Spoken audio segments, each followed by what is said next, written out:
So we got to have the classic Rattle opening scene. Say, hey guys, welcome back. And welcome back to another episode of Pokemon Knowledge. I say this a lot. We have a very special guest, but today I truly, truly mean it. Now, No this more is special than the definitely last ones. this is definitely one person at this point that needs absolutely no introduction. He's pretty much like the FBI of Pokemon world, but it's Rattle Pokemon. And I just need to first say thank you so much for coming on this channel. It means so much to me. No problem. Glad to be here. I'm kind of upset now that I missed out on the pop-up shop. It looks like you guys had some fun there. Yeah, But we definitely would have loved to have had you there. Future events. Yeah, for sure. But now, so everyone knows you, Rattle, and probably a large majority of your subscribers know you from like some of your more recent videos, obviously being like the Logan Paul $3.5 million box, or your Omegle videos, or your Fahim says scammer videos, or your Officer Jenny videos, or you could go start going back in time all the way to people know you as just like Rattle, I'm going to show off my binder collections, or the graded Charizard first edition PSA 7, or people know you in different ways. But a thing that I personally don't know, and I don't know how many people out there listening know, can you tell us a little bit about just like your backstory in the hobby? How did you get into Pokemon? When did you come back in? Like, was there a major catalyst, anything like that?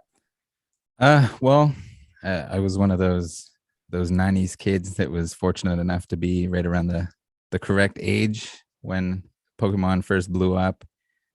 First with the games, and then in 99 with the cards, starting right from base set. I remember the cards even being hard to get a hold of in the beginning, sort of similar to this day and age or recent years with the recent explosion in popularity.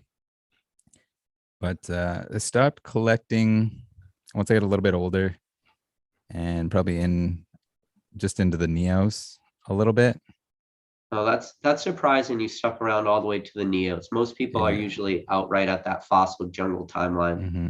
It wasn't necessarily as hard on it as I was with when base set and Jungle and Fossil came out. I think everyone was into it, whether they were truly into Pokemon or true Pokemon fans or not. It was the thing. It was everybody in the schoolyard. Everyone had Pokemon cards. You were there. You were trading. You were trying to play the game, usually incorrectly, but yes, you pretty much came to it. Everyone had their binder. Yeah. Mm-hmm. That's why I'm in base set. I thought Arcanine was the strongest Pokemon ever because he had like 100 HP. And he was like an uncommon. I was like, oh, this Pokemon's as good as a Charizard. Yeah, just as good. But so took some years off. I did play some of the video games in between, but I had stopped at that point altogether collecting the cards. This is probably different than anyone else's story about re-entry. It wasn't like a Pokemon Go thing or anything like that. It was my cousin and I discovered that you could play Pokemon cards on your computer. We started with Pokemon Trading Card Game Online. And just for fun, we downloaded the game. It was free. Then we bought some like digital packs from eBay or whatever, built some decks, played against each other. That led into, oh, this is awesome. I wonder where my old cards are. Dug up my old cards. What timeline was that? Sorry, like what? So that would have been, that was like right at the beginning of XY. Oh, okay. So you were in there like for all the roaring skies and everything like that. Yeah. Oh, yeah. I had the Rayquaza deck, and my cousin built the Groudon. All right. So you guys were pretty much building decks that go against each other in a way. We were, yes. So when we first started, we didn't really know what we were doing, but then we just really started enjoying the game, getting the digital packs, and then we got some, real packs, like modern at that point in time, some XY packs. And that's when I started kind of accumulating cards. I got my old cards out. So at that point in time, I was opening a little bit of the new stuff, sort of similar to what I'm doing now, even. Opening the new stuff for fun, collecting that, but then also going back and seeing what I had, what I was missing. See, And and I think that's the big thing, which you're probably about to allude to, is a lot of people don't know you that you're one, you're not a graded card collector, but mhm, number two, you're a big binder collector. You have pretty much every single set ever made, at least started all the way up to like Sun and yeah. Moon, right? As so in terms of like the main component of the set, or the easy to obtain cards, pretty much have all of those for every set. I still need some more binders, but I have close to enough of the ringless binders that I have one or sometimes two, with especially with these recent sets for each one designated to that. But yeah, crazy amount of cards that have accumulated to this point. So I was checking Oh, it today. I think it's like 16,500 or something like that. yeah, like But I heard it was a little more, or that's what you're personally. that's what I have, and then I'm still missing over 9,000, like a little over 9,000. Yeah, isn't it? It's crazy how many cards are Mhm. really out there now. Are there any of those sets out there that really come to mind that are like glaringly have big holes, or you kind of pretty much Um, have a little bit of everything? the old reverses are a nightmare.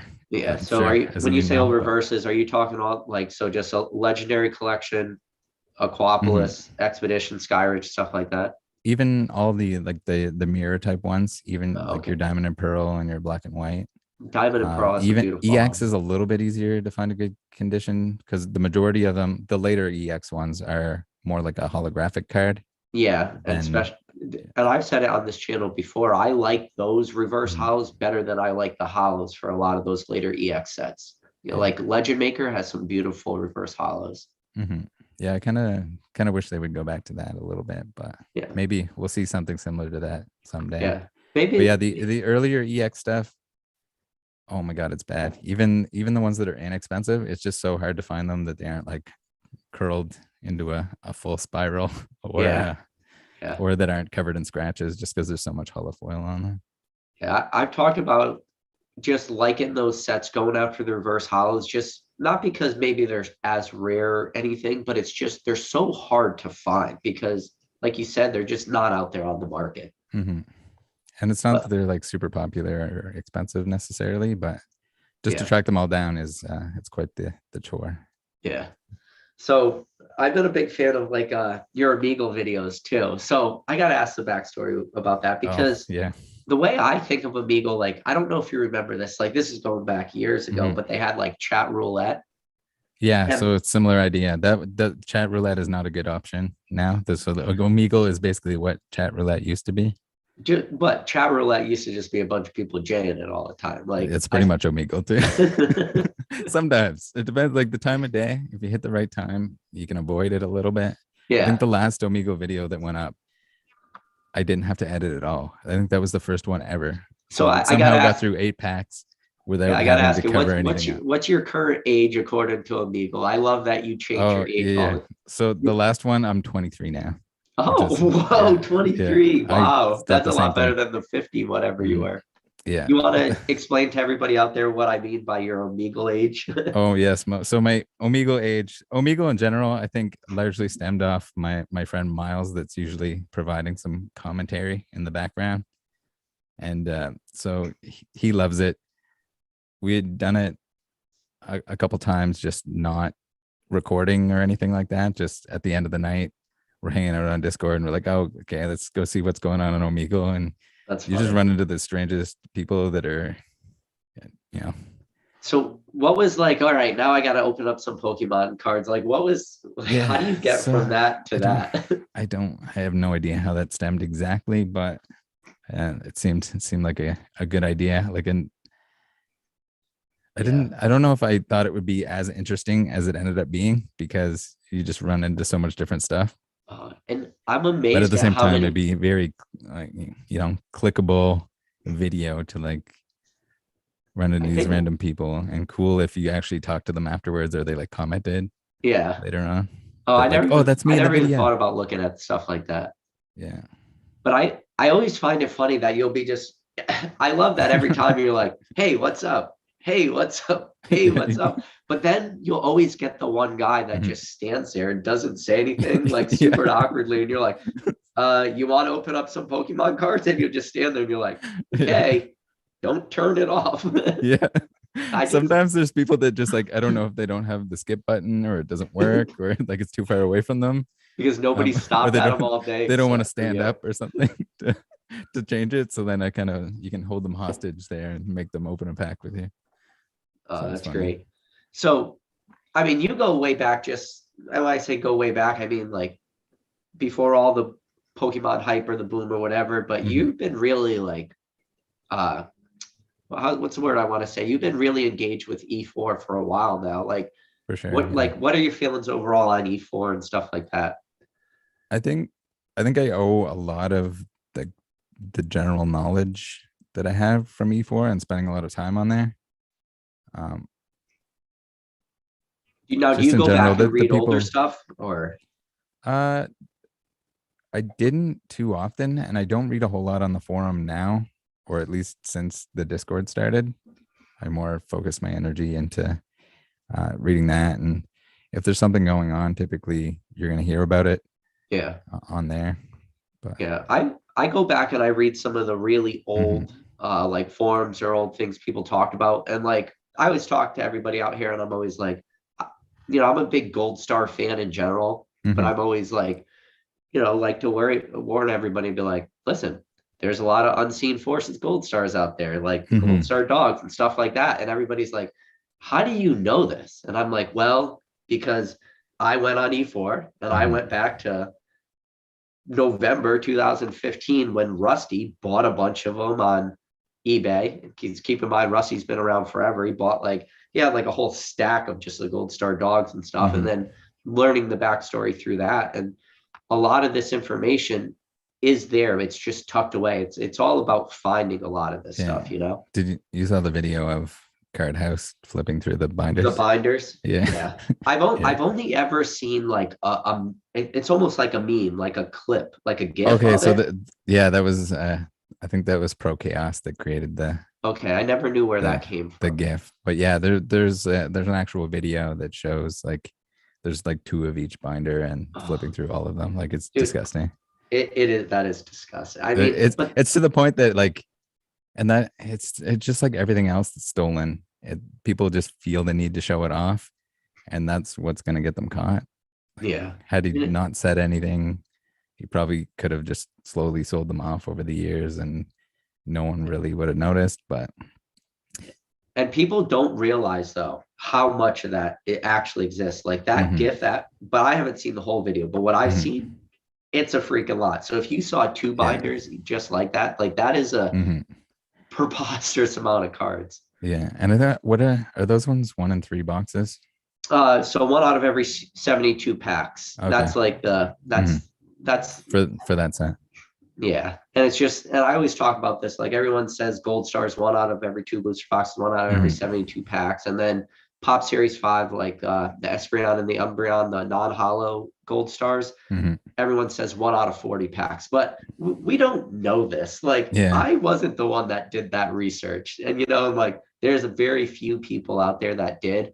And some people say that the one out of two booster boxes that potentially like cases of Gold Stars mhm, could have hypothetically been searchable back then. And it's like, I don't like going down that yeah. rabbit hole of art. You think about some of these Gold Star sets, Mhm, right? Rattle, like think about like Dragon Frontiers or Deoxys or something like that. Like who's out there searching cases? right. Like trying to, like who's pulling the Gold Star Rayquaza out of a case of Deoxys and they're searching through. Like nobody's doing that.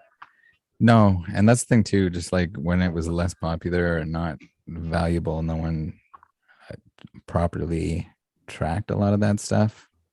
And now it'd be difficult to go back and figure it out for sure. So you have any Gold Stars? I do. I have most of them. Nice. Do you have any of the non-hollows I mentioned from Pop Series 5? I don't want to talk about it. I was looking at getting them when they were like $500 for a German Oh, copy. oh, that hurts my heart. And that was actually one of the things that I wanted to trade for when I had the first edition base packs. I had an artwork set and I was hoping to trade those for a first edition base Zard in a PSA 7, Okay. like clean copy in. I saw you were posting that on E4 for a little while that you're looking for that. Weren't you looking for like an 8 originally though? So it would either be like an 8, I think would have been like a straight trade for the 3 packs, or Okay. a 7 and the 2. So I think around that time, the PSA 7 Zard was $2,000 US, So and the 8 was like $3,000. all right. So can we tell everyone now? I still would have cracked the 8. Can we tell them the backstory about Yeah. your chart? Hmm. If anybody out there who's not like super familiar with Rattle's collection, like I mentioned earlier in the video, he's not a slab collector. Like he buys graded cards, but with the sole intention to crack them and put those raw cards in his binder. Now, Hmm. one of the cards that he did buy was, like he had just previously mentioned, Shadowless First Edition, PSA 7 Charizard. But tell him what you did to the case before you cracked it. So I knew I was going to crack it anyway. It was for the binder set. And it is an expensive card to crack and put in a binder anyway, but it would feel wrong to have an empty slot and have a graded card sitting next to the binder. So I had to crack it. But before I did, I had to have a little bit of fun with it. And so I carved a penis into the front, right on the front of the case. I call it the penis Zard. Yeah. I posted it on Verbank. I might have posted it somewhere else too, but Verbank mainly. I posted it for sale. I said, my ex-girlfriend, she left me, and before she left me, she did this to my Charizard. I'm looking to sell it. And people are just ate it up. But Yeah, that's like one of those things that's like a Pokemon meme that will live forever in like a certain group of people. Mm-hmm. I don't know if I have any like images of the reactions saved. I might somewhere. I'll have to check. But yeah, it was funny. I still have the picture saved, and it was my only post on Instagram for the longest time. Yeah. So let me ask you now. So I mean, obviously you've been in the hobby, you've been doing what you've been doing for a while, cracking slabs. And now for me, so you're kind of like, I wouldn't call it anti-grading to the max, but you No. don't really, what's that? Not anti-grading to the max. If Yeah. I don't see the point in it, but if people like to grade cards and that's what they want to collect, then So this is what I want to ask you, and this tell is them not kind of to. something I want to talk about a little bit, because you've managed to grow your collection very different than a lot of people have. Like you've actually gone out there and traded cards with people, something that doesn't really get done much anymore. Like I guess technically some people still do that, but like people are just trading money now back and forth. But now for me, my whole thought process for grading was I always try to grade my cards, because for me, like I only have so much money available in order to continue to grow my collection. So for me to really grow my collection, like maximize growing it as fast as I can, I need to maximize the dollar amount that I sell stuff for. And the only way I've ever found that that's been like really reliable is not really sometimes going the raw route, if it's like cards, because this is a tricky thing about the market. Sometimes raw cards in worse condition sell better than lower grades in the same card and stuff like that. But for me, to maximize the money and maximize growing my collection, I've always had to go that graded route. Like, so how have you been able to kind of circumvent that and just, really build those relationships with a lot of different people and do those trades? So the trades themselves are really time consuming, but rewarding at the same time. So even if you're trading with people online, and I traded with quite a few people on E4, and I would get them to send me a signed card at the same time, which was really awesome. I'd usually send them my list of what I'm missing and say like, hey, do you have any of these cards? And it usually works best with somebody else that's collecting master sets, because then I can look through mine, see what they need. Yeah. We send each other a package, and it's awesome because you get rid of some cards that you don't necessarily want to have. They're not necessarily valuable cards, but they're still valuable to that person that's looking to complete their set. So that's I trade with Saber from E4 all the time on a regular basis. Cool. We have each other's lists, and whenever we have duplicates, we'll check those and send each other what we're Do the you other feel person's you? consent. I mean, I'm a big believer in just Pokemon has that Mhm. sentimental attachment to it and that sentimental value to your cards. Do you feel by going that route of doing the hardcore trade and that you're able to like kind of grow a little bit more sentimental value to all your cards? Yeah, especially if it's specific ones. So like I have the hyper rare Pikachu VMAX from my cousin, and like I'll never forget that Like that's where it came like from. Vivid Voltage, Hyper Rare Yeah, Pikachu. Like yeah. So okay, so that like the Charizard trade that ended up getting the Dixard. Can't forget yeah, the Dixard. yeah. So like the ones that like really have stories behind them, like I know the Vulpix that has the tramp stamp on it that came from Gary, I've never stuff seen like that. that. I'll Yeah, need it's to like a go blue back. dot on its butt. Yeah. No, that's awesome. But I mean, now we have you on this channel. I know we got to ask you like some of the questions too about like the Logan Paul box and stuff like that. Mhm. And I know a lot of people out there will kill me if I don't. But I want to know like a little bit more like so we know what happened, right? Like we Mhm. know your first video, we watched all your videos. But what was the catalyst kind of before that? So anybody else who's because I would say for the majority of people, like probably didn't even see that original sale on eBay Canada. And Mhm. they probably the first time they even saw it was maybe when Logan Paul bought it and it was already like wrapped, verified.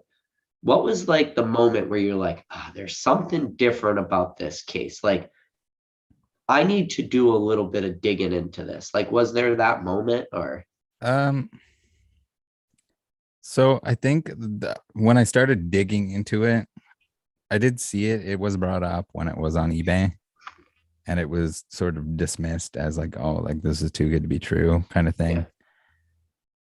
But then when all of a sudden it shows up and it's got baseball players wrapped all over it, that's when I'm just like, what is going on here? Like, okay, is this the same case? So then, like, to take a look at it and be like, yeah, it was the same one that was on eBay.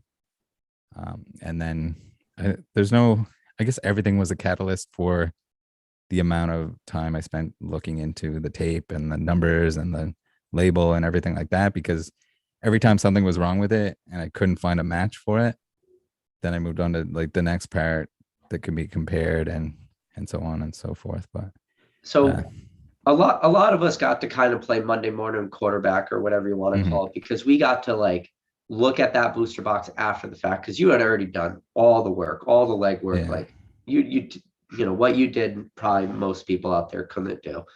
But after you had kind of, and I think what you really showed, which was amazing, was you showed like comparables, right? So you would show mhm, like a jungle first edition case or a fossil team or first edition case. So it's like still early Wizard of the Coast, but it would have like mhm. the 1E. But you couldn't find any examples of that for like even Shadowless or I guess Shadowless one that have it, but first edition for base Mhm. set. And when you did stuff like that, like if you were gonna make that box and you were gonna kind of try to reverse engineer a box, like let's say you've made the conscious decision, I'm going to make a fake case. Mhm.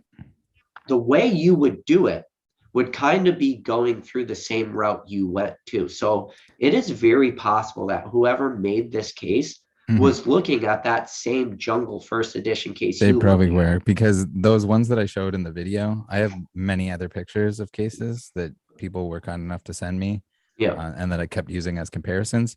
But the ones that were used in the video were the ones that I first came across and the most accessible. Like just So, basic so like Google searches or kind of yeah, like, so like the one that had the matching number on it, like 7-digit number, yeah. that was a base set box that was in a YouTube video. So did they pull Oh, that number from there? Probably. And then at the same time, they just took a label from a base box and probably printed it on. They changed to put the 1E on there, but they didn't change the barcode, yeah. that kind of Which, thing. So they were lazy, or maybe they didn't think that they were lazy, or they didn't think that it was required. Obviously, it wasn't required yeah. because it got to the point that it was selling for 3.5 million. But I don't know. It's all the little details, even the tape. I couldn't find a single other Watsy box.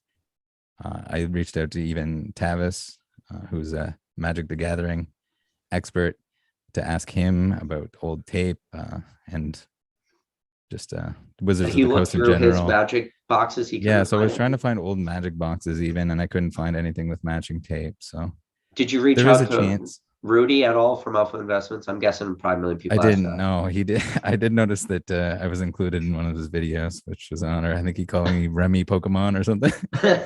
Obviously That's on like purpose, a perfect just to Rudyism. yeah, just to troll me. I'm sure, but yeah. Yeah, no, it's amazing you did it all, and when you started, like, you building it, and I'm sure every time you would like peel back a layer, and then Hmm. when you would do it, I would be amazed at, like, so obviously I would say for the large majority of just people watching your videos, the people in this Hmm. chat, just in general, this hobby, once you put out that information, like the question of that box being real or not was no longer a question in a lot of people's minds. Hmm. It was just like, this thing is fake. Now, the next question is, are they ever going to open it? But I was still amazed at this very small subset of people, this small group that still stuck to the fact that this thing was Hmm. real, even though they personally didn't do any of this research. But you put all this research out there, and yet they still held tight to their Yeah, guns. Like, and I know it's my evidence and my like videos that yeah, I refer back to, but I can't imagine after watching those videos leading up to the event where it was being opened and not thinking that it's almost certainly fake. Just the amount of stuff that's wrong with it, the 4 stories for the background, all the components on the case being wrong, and then like how they were sketchy Rattle. They were everyone ten was being thousand about it. percent sure it was real, though. If all this, yeah, the 10,000% sure. I So guess I got a that question. would counteract all the things working against it. Yeah, The 10,000%. but it's just amazing that people were still just. I just don't Mhm. understand. Like, you could almost like talk about like the psychology of that through people where they're so blinded, and the people. And this is the thing that really like upset me the most, reading like some of Mhm. your comments and stuff. And you seem to have pretty thick skin. I don't think a lot of stuff really No, gets to you. I don't think there's anything that really bothers me. But I was There is reading stuff that stuff. like is just like triggers me a little bit, but it's not like a personal. It's not like a personal thing. Like people that think that the whole thing was staged now, Oh, like that it's blows just my like mind. it bothers me that people can think that, but it The, doesn't hurt my feelings because I what know would that the the whole thing was real. but let's just say, what would the logistics of that be in stage? Do you think Rattle, like, or sorry, Rattle, Logan Paul, like, went on YouTube and was Mhm. like, let me find a YouTuber who's Yeah. super small, Oh no, you but don't even know how bad it this gets. YouTuber Yeah. goes after scammers. Yeah. Let me talk this guy who literally Hmm. only goes after scammers. Let me get him to be a Hmm. scammer. Like, the logistics of that. Oh my god, yeah. And then I'm not even in on it. The Yeah. whole Oh, thing is just you're like not some in kind on of it. no, I'm not in on it apparently because because I know nothing about So the you're whole just a ordeal. cog in the machine. Yeah, they just Oh, somehow roped me into the whole thing. Someone like 4D chessed me into discovering that it was fake. what would be the thought process? It's like BBC is like, you know what? Yeah, you know what? Our 30 business years, is let's doing ruin it. way too successful grading packs. Let's destroy our business. And they were all in a board meeting, and they're like, Mhm. yeah, that makes sense. Well, that's everyone involved. Like everyone all the way up is just like they're gonna ruin their life for a Prime advertisement. Like, It's crazy, like how, and the videos I'm looking forward to in the mhm, future, which is probably the information we might never get, is like, what's gonna be the long run effect of this? Like, do sure. they ever eventually, given enough time, find the original seller? Like, who does that end up being? Who are they connected to? Because I'll tell you right now, in my personal opinion and my experience in this hobby, the person that made that case did it before. Well, maybe not the case before, but he's done stuff like this before. Mhm. And you don't get to that sort of level without having a long track record. It wasn't like it was somebody's first day. No, definitely not. Well, they knew So, at least what to look up. Maybe they didn't know the exact details of a case that apparently no one does, but and that's the thing. They didn't do enough work the to. amazing thing too of it all too, Rattle, is Mhm. you were just a guy kind of doing it more or less on your free time, right? Like, you saw this box, Mhm. you're like, this is wrong, this is wrong, this is wrong, this is wrong. Like, all these things are wrong. The backstories don't line up, blah blah blah. Just you name it, you were able to kind of do that hmm in the comfort of your own home behind your computer. Yeah. There were people out there getting paid to do what you were doing for free and failed miserably at it. So, like, Yeah, not getting the paid a lot of money to do it too. I was just going to say, put tinfoil hats on aside. I mean, I under, but I think that's why this story was so captivating too. And Mhm. you were able to transcend Pokemon when you think about it, right? Like, first of all, some of the people that didn't give you credit, Yeah. even in the Pokemon community, like, fuck them. But you Right. know, but you transcended the Pokemon community, which is very rare for people to do that. Maybe you could have your open mouth thumbnail pack openers or whatever, like the biggest of the biggest kind of could have that reach, but you did it on in the most organic way possible. Yeah, it wasn't intended. And even Logan said that when he was first shown the video, I think the original video, it only had like 2,000 views or something. I was probably one of the first Yeah. 100. I get your little notification hmm bell, so But then it just spread like wildfire, and man, I was committed to it at that point, yeah. and there was a lot of research that was done in between each of those, and a lot of stuff got put on the back burner. But Was there like this little, like, when you're making your first video or you're mhm, compositing this information, is there that aha moment where you're like, whoa, this yeah, is gonna be special. This that this is was, gonna I be think, something. more than anything, I don't think I've had like a bigger grin on my face than when I figured out that the barcode didn't match, that it wasn't the right barcode. I Which was just like, I got them. you got them, yeah. Yeah. Because and that's crazy, and that's something I've talked about on hmm some of my other lives in the past when we've talked about your case. I said, like, that is the most damning evidence.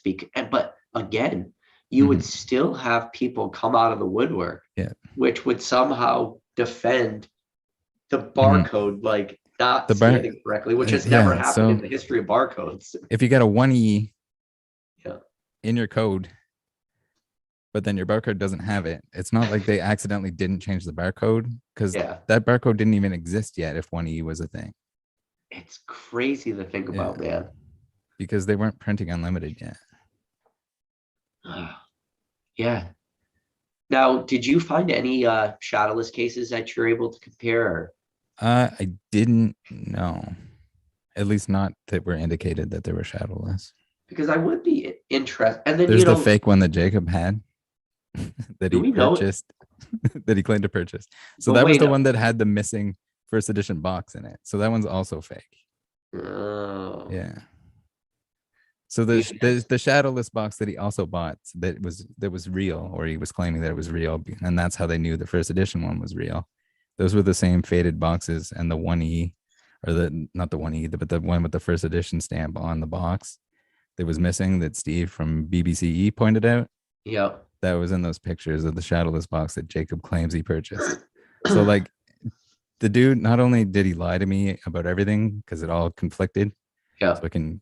I can say without a doubt that he was lying to me because everything contradicted itself. So maybe some of it was real, but the large majority of what he told me was lies and trying to cover up for this. So And it's gonna be interesting to see how deep it goes and how yeah. much It, involvement people had. But I'd say and I kind of mentioned to you before we went live, like the saddest part of all this isn't about all the people that like are gonna, lose their shirts or anything mhm. about this. The saddest part to me was you were 100% right. You knew you were right, and you still just through like legal reasons could Yeah, could not say you fuck gotta all throw you. in you gotta I throw wish in you the just I'm went in your video said insignificant fuck disclaimer. you.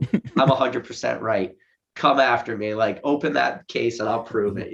I Yeah. wish, but you can't. Yeah. You can't. No. And then like that's the thing. I can give like a 99.9% certain, maybe not a Yeah. 10,000% sure or anything like Oh, that. 10 times. Yeah. So I'm about 10,000% sure that this blister I have It's is first edition real. base. Yeah, it looks like it. Yeah. So would you say, in your expert opinion, that this is definitely real 100% or Yes. 10,000%? Oh no, it would have to be wrapped first. If it had some stop Oh, tape and damn it.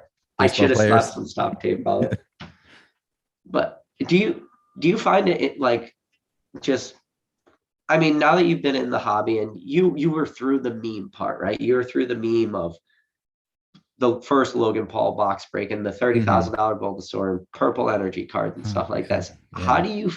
How do you feel just like as a true love, a true collector, and true whatever you want to call yourself in this hobby, true, you play the game, all Hmm. this stuff, to know that like you are going to be a part of Pokemon history for our lifetimes. Like you're not going to outlive your popularity in this hobby. Like either one or two Yeah. things are going to happen. You're going to Yeah. die or Pokemon is going to cease to exist. You're like, Maybe. this is going to outlive you. I try to tell people that too, because they'll come watch other videos and they're like, "What the hell? This isn't a $3.5 million case." I'm like, "No kidding. Like, that's not gonna happen every week, guys." Yeah. There's still gonna be updates, but the updates at this point will be extremely slow because it'll be lawsuits and it'll be a lot of investigation by maybe myself and or actual law enforcement. So I mean, do you ever stop to think about though, like the long term,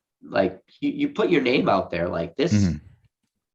you're living in the annals of the internet. Like you could talk about scrubbing the internet and like Mhm. trying to erase your social footprint. Like forget about it.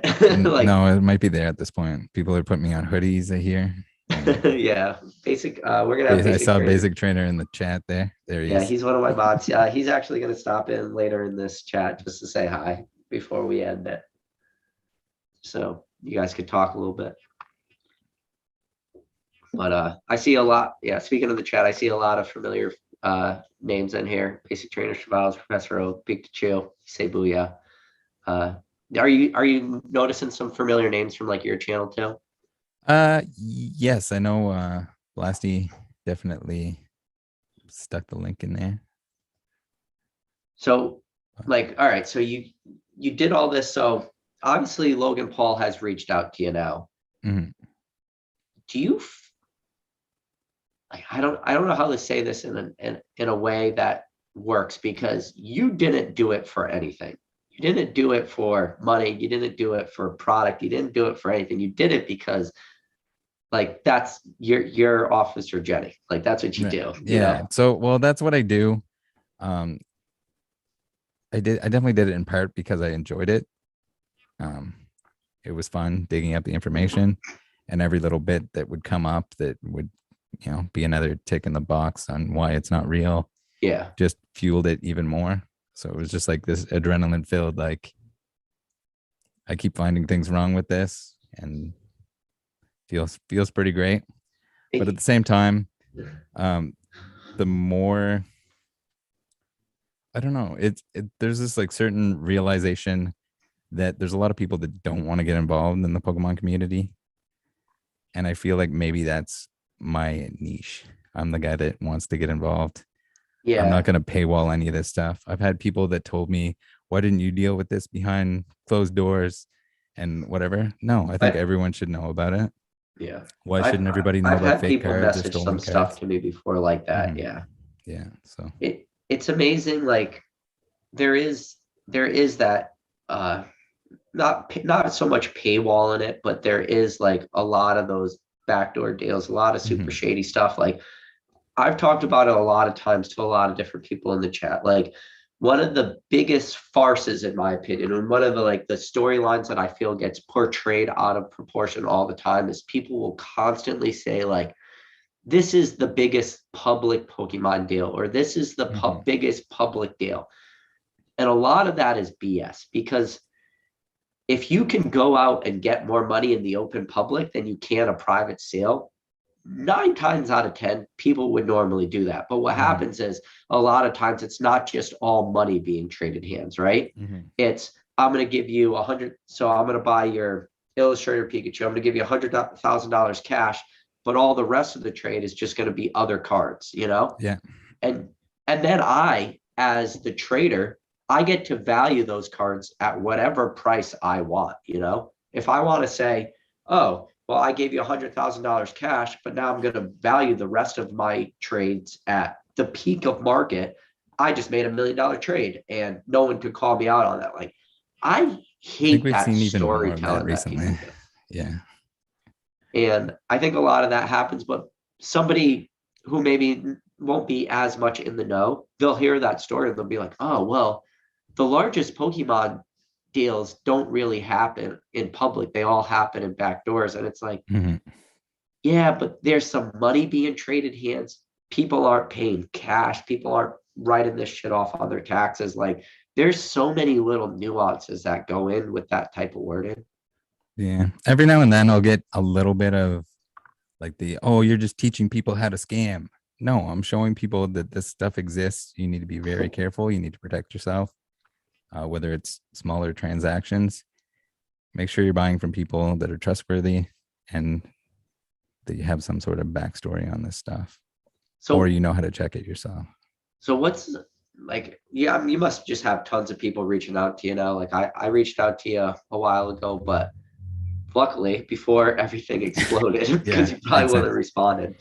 Mhm. But you must have a lot of people reaching out to you now. Like, has that just been a huge flood of people? It must be from little Timmy who just got into the hobby yesterday, all the Mhm. way up to like the USA Today. Mhm. What's that been like? Just that whole. Um, it's been a variety.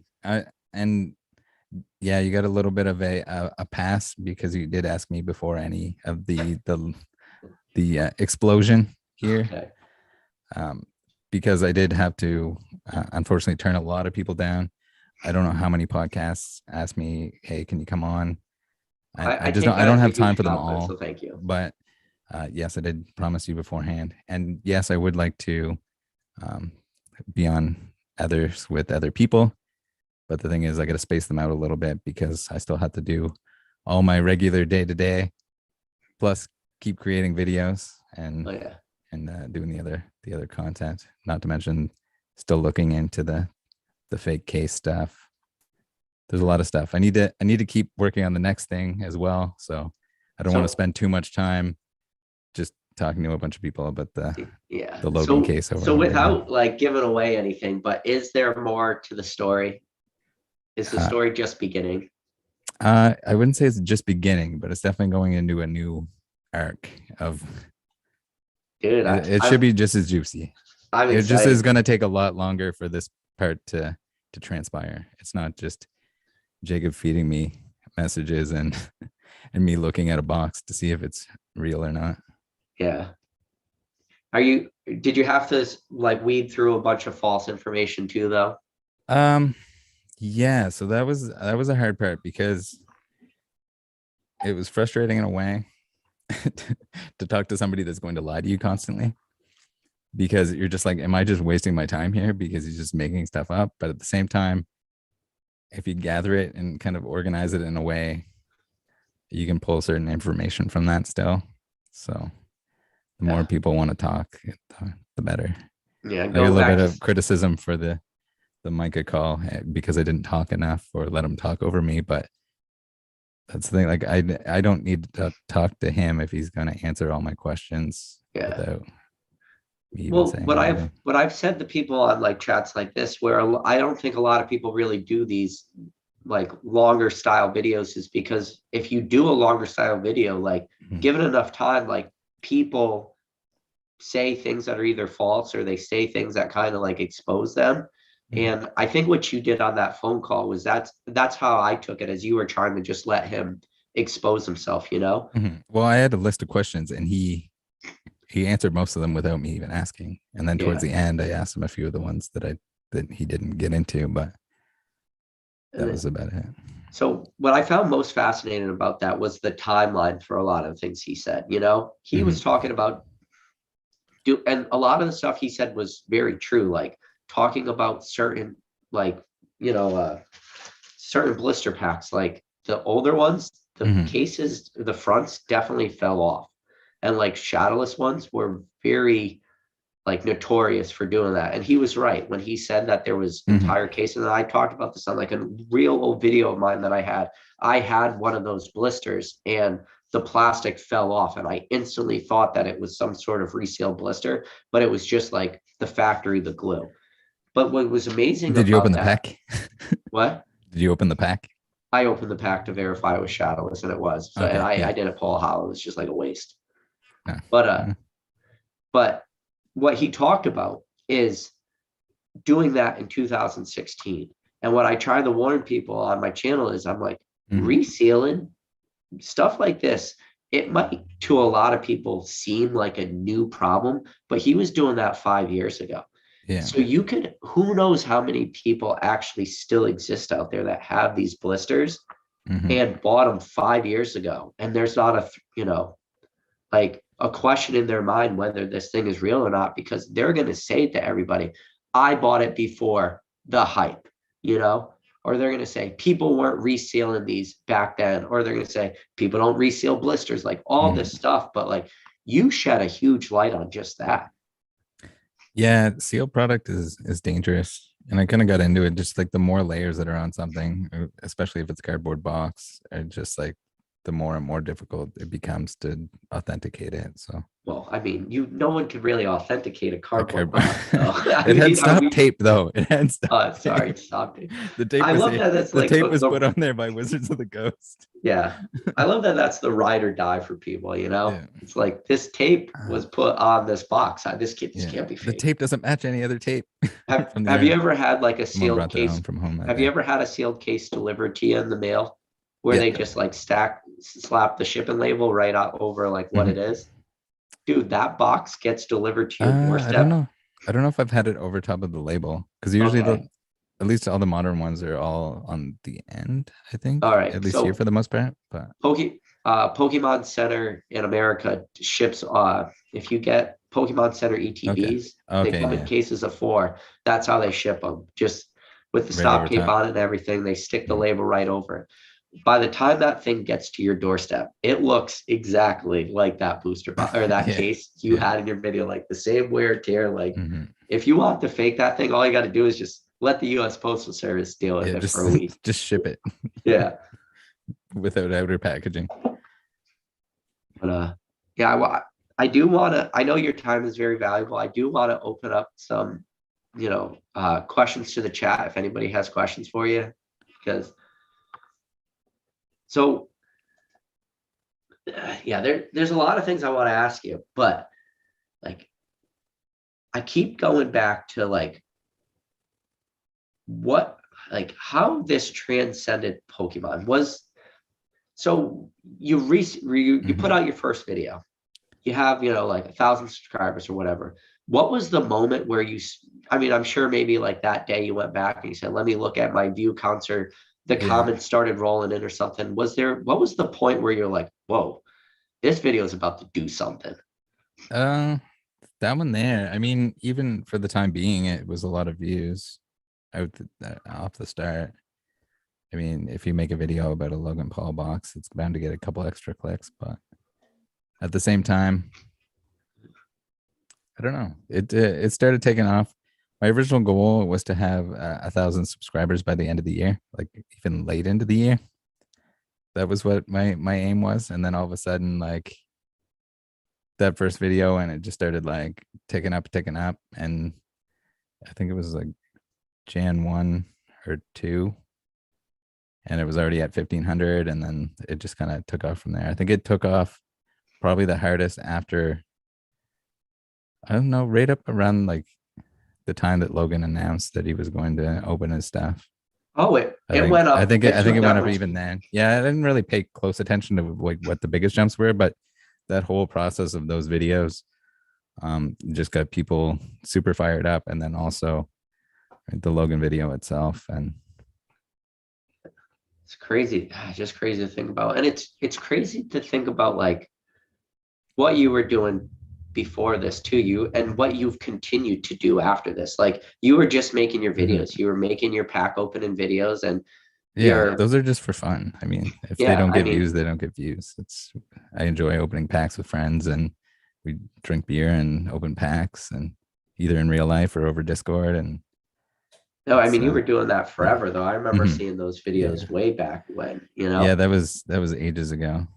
Uh, And usually like a kitchen table, and then gradually the equipment got upgraded a little bit. The camera upgrade. I got tired of setting my phone up to Yeah. record overhead, the overhead view. So I Yeah. was like, screw I this. So I still can get in a record couple everything on my cameras. phone. Yeah, it works well. It was just I just hated having to set it up each time. It was Dude, and now you do pain. like your crappy Fusion Strike openings, and it's Yeah. both, but dude, they're both Mhm. figuratively and literally crappy openings. Like, Yeah. have you Oh, it was had the worst possible luck of anybody? um maybe I opened a lot of Fusion Strike, and they were I'm there wasn't too much that was good. I got there was like a full art Shauna. I can't even remember at this point. yeah, I don't want to ruin the immersion too much, but they were all filmed at once. So yeah. No, but I it's mean been it's just ages since I was actually opening those. yeah, but it's did you have a bunch of booster boxes or ETBs or what? No, so I ended up buying build a metal kits because they were on sale. With like the full cases? Yeah. Yeah. Well, they were sold individually, but they ended up getting shipped in full cases Oh, because okay. I bought so many at a time. Yeah. But yeah, they were on sale. They were like 20 bucks Canadian. So I was like, okay, screw it. That's like a better deal than even booster boxes or stuff like that. And Yeah. after the first like crappy Pokemon ones, because I think I did it with a single case or something Yeah. I remember your to first begin ones with. had I like the My toilet first seat ones, and challenge. my plan was I was gonna have one per day, and then they started like taking off like crazy. And I was like, whatever, I'll try two a day, and then they were still taking off like crazy. So then Yeah. I was just like, all right, I'm just gonna order a bunch more in, and I'll So what's like the set you've opened a lot of? Because I've watched like a lot of your Omegle videos. You were opening up cases of like, ultra. I remember one was like Ultra Prism. You had Steam Siege. You had all kinds of different sets. Like, is there that one yeah. set you open the most of out of, Um, call it from Sun and Moon to Sword and Shield to XY? I think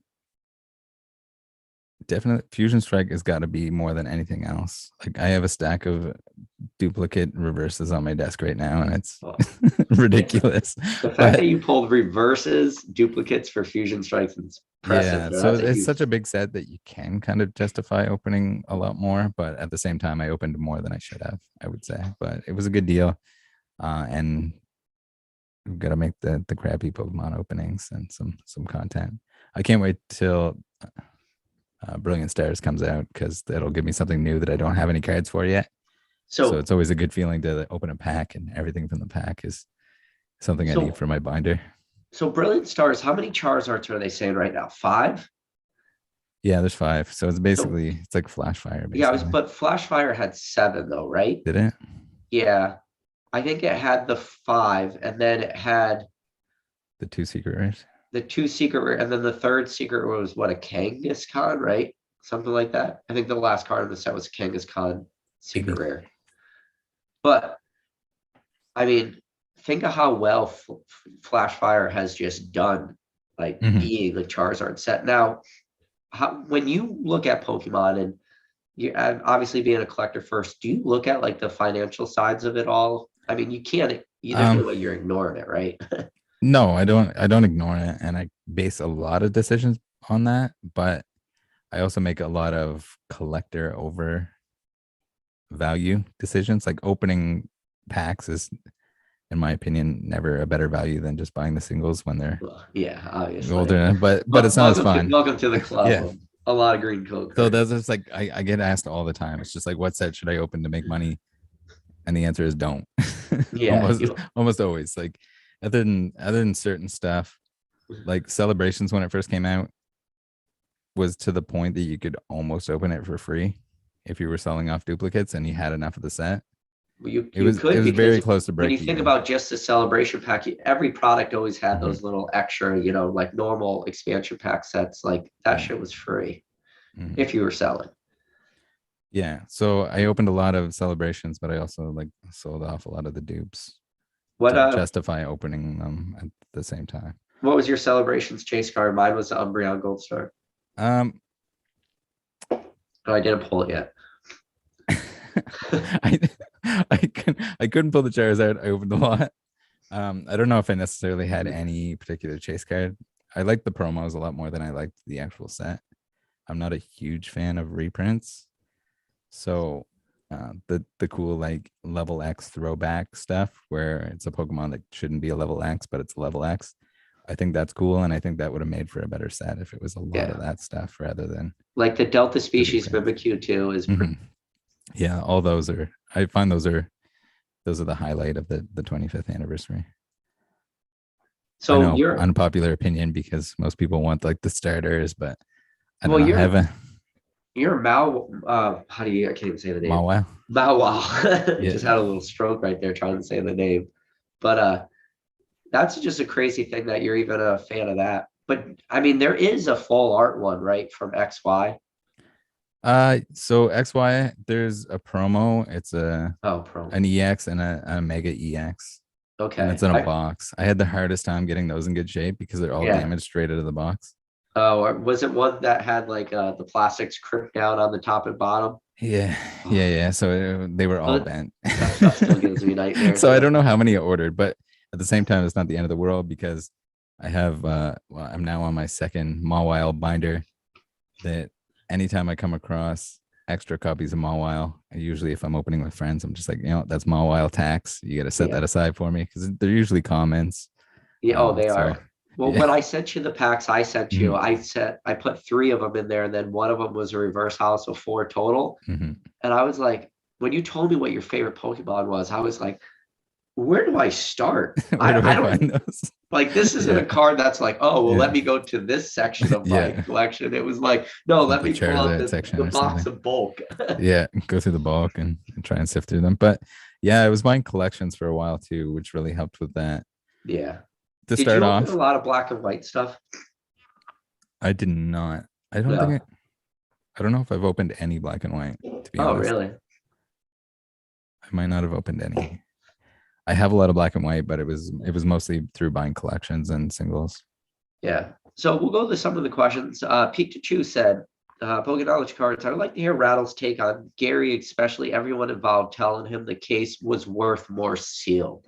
What do you think about that? Like, I think I'll tell you my thought, but feel free to let us know if you think a sealed piece of cardboard is worth more sealed. Um, so I don't know if Gary said that. I know some people were saying that, especially the people involved. And I would imagine that anyone that didn't want the case to be opened would certainly be pushing that more than usual Do you because think it? Do you think they really? Some of people really did believe it, like they got wrapped up in that. Oh, this is verified by BBC. yeah, yeah, I think the BBCE rap kind of pushed it beyond that point. Yeah. So with Shine being a sports collector, sports people having a lot of faith in that, shrink So wrap. so this might be a hot take. I don't think he was at fault. Now, and the reason why I say that is because I think that those guys, a lot of people hear the numbers that they bought it for. They hear what Shine bought it for. Mhm, They hear what Logan bought it for. And they're like, there's no way that these guys have become this successful in the hobby. They've made this much money that they wouldn't do research. This is going to be a hot take, but I really mhm, don't believe those guys did any research. I think they really just went off that rap, as crazy as mhm. that is to say. So there's more of that to come, but Oh, okay. so I won't go into detail, but I would say that there was very little research done. But I mean, even you look at the emails, both from the anonymous person that helped me out and the one that I sent Steve myself, and like he wasn't going to wrap or authenticate a single box. But now, like a year later, he's all of a sudden he's Yeah. gonna a He's cardboard box is around six of them, and he's okay with that. and he's the expert now, Rattle. He's the expert. So Uh, I don't know. let's see. Before uh, Rattle, what type of oh my god. You got some trolls out here. What the wages is Australian Giovanni Blastoise. paying me? Yeah, Australian Blastoise is just making jokes. Um, Okay, all right. So I I get my don't know pick if you of want to any of the mention it, Rockets Pokemon. but he mentioned Fahid. Yeah, Do you want to like? Can I talk a little bit about that video? You don't want to really talk about about the the about the Fahim. yeah, Yeah, go ahead. because those are my favorite videos. That was the one that I shared on my channel Oh, as a community okay, yeah. post, and I was like, you need to watch this. And I said, tell him I sent you. Like, thank you for that. Thank you. Like from the the most bottom of my heart, thank you for that. Do you think you're the one that actually like was able to break that channel? Or do you think Maybe. I he, mean, there were a couple other people calling him out as well. but But I at the think same he, time, like I don't think maybe it didn't get as much traction. And it felt like beating a dead horse eventually. But at the same time, there were still people that were just like dead set on like, yeah, he's giving the money away. And then there's just like new people that aren't introduced to it. So I'm just like, okay, so whatever. I'm just gonna keep making videos. People are gonna be sick of them eventually. But I never got if sick he's of gonna make him. videos, he's gonna keep coming back and pretending to give away $10,000. Then I'm gonna keep Dude, coming back and making a video about how he's not actually giving away $10,000. so my If you get to favorite the part of any of those videos, yeah, any of them, was he like awkwardly went out of his way in the middle of his one of his videos is like, okay, I'm not gonna pause this video again, and then just immediately pauses. pause the video. Like, why would you even say that if that's immediate? Yeah. Like, I'm not gonna cut. I'm not gonna make any cuts. And he's yeah, making and cuts then all over the cut. place. Yeah. Like, they were great, man. Your Officer Jenny one, like when you went after, you didn't go after, but like you let your stance know about like uh Frost and Caribou and Gary. Like, I think that's one of the, like, I was watching your channel, but like that was one that I really got Mhm. into and was like really like, okay, because it's hard in the content sphere to be different, right? And you were able to like start being different back then, and it was very apparent. Now, like you mentioned earlier in this video, Mhm. not every day does a fake $3.5 million Right. case come up, like, but Mhm. and your ability to like go back and do research and show. So I want to ask you, when you make your videos, are Yeah. you having internal debates with yourself? Like, okay, if I was going to challenge myself on all these points, what would the questions I would ask? And then you're like, okay, so if I was going to ask, well, what about the barcode? I need to now understand the barcode. Like, do you think that through, or Um. Maybe to an extent, but I think a lot of it depends. I think my creative process, if you even want to call it that, in terms of editing and piecing stuff together, has changed drastically because it's not something that I've done before this. So when I get into these bigger videos where I'm editing them, sometimes I'll map it out and then I'll add stuff, or if think of something that needs to be put in, then I'm kind of going back and adding that in. But typically there's at least a general game plan and then sections of, okay, I want to talk about this and this and this, fill it in.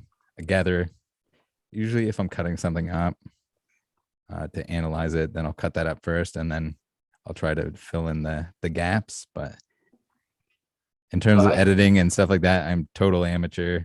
yeah, Starting to get a little hang of it, but still far from professional, I would say.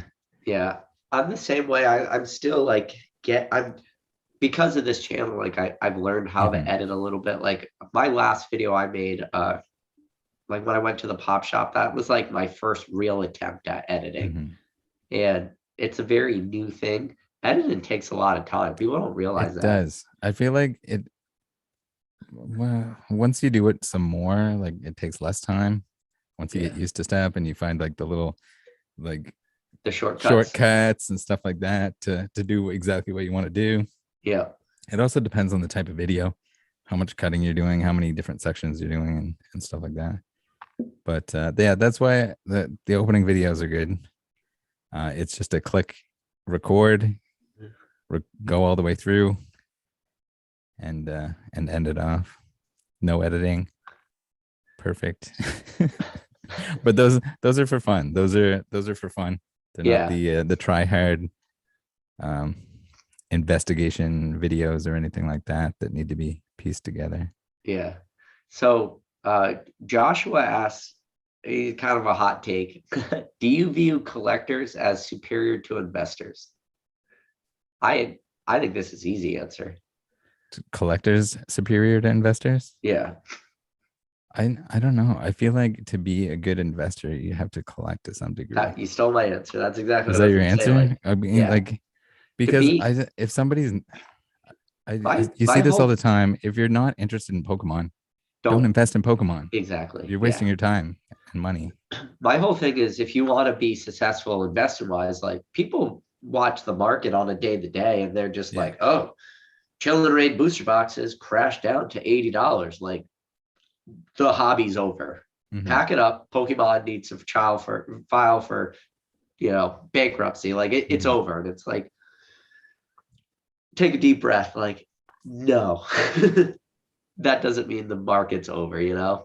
But as a collector, you could just absorb all that. Or as a collector, that like for me personally, like those were all the opportunities I went in, started buying stuff. I Hmm. wait for stuff to go down in price. I don't want to buy Evolving Skies booster boxes at 180. Don't want to No, do it, not gonna do it. no, and then it's like Vivid Voltage that was up in price. Oh, So you can overthink a lot of that stuff. I don't invest in a lot of things. I've started for the longest time. I usually set a booster box or two aside from each set, and that's my like cool little side project that I can yeah. like watch them grow, like put them out in the Like, pasture and yeah, see watch them grow till they're nice and big and strong. And yeah, I don't consider that part of my collection. Like yeah, my collection itself, I would never sell or trade anything from my binders.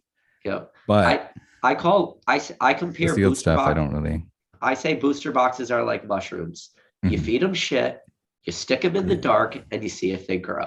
Like that's how I yeah. look at a booster box. Mhm. Like, And don't pay more than MSRP for modern. You're crazy if you do. yeah. Well, at least with the recent stuff. So we are gonna get our basic trainer in here just for a minute, so he could say hi. I could figure that out. So I had saw somebody in here asked. I guess it was a question we kind of answered earlier. They asked what you thought about e-reader sets, but we kind of already answered that, right? Did we do that? Was that pre-recording though? Oh wait, that might have been pre-recorded. Yeah. So, what do you Oh, think about e-reader sets? I like e-reader sets. I think they're goofy, but in all the right ways. And I missed out on them. And I remember seeing the e-reader in the store, but I didn't associate that with Pokemon cards in any way. I always just So, thought like I saw the NES games where you could like scan the NES game and play it on your handheld, but did you ever have like one of those actual e-reader things? I didn't know. I'm surprised I haven't bought one because I have a ton of like vintage video games and stuff. But Yeah, I never had one. I've seen like the photos of them, but I have nothing. So, what games did you play growing up? Did you have like red, blue?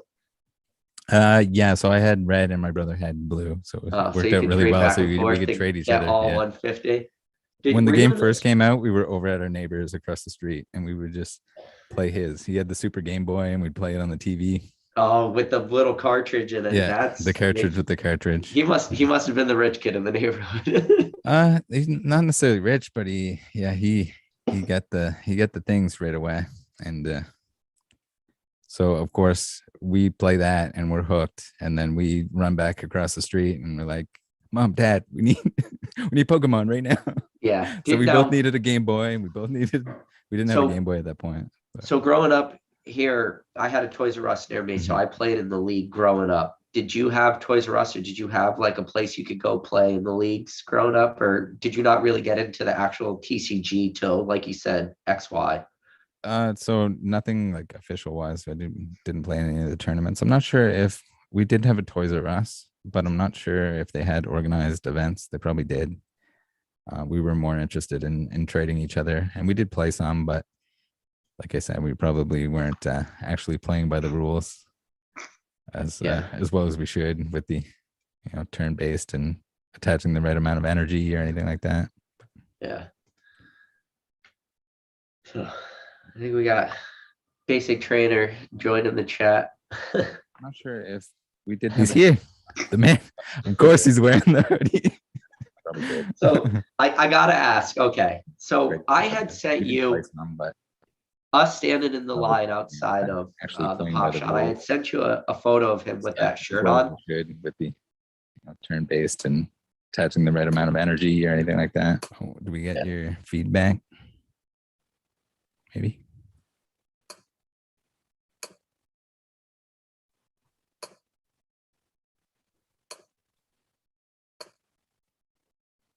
Are we good?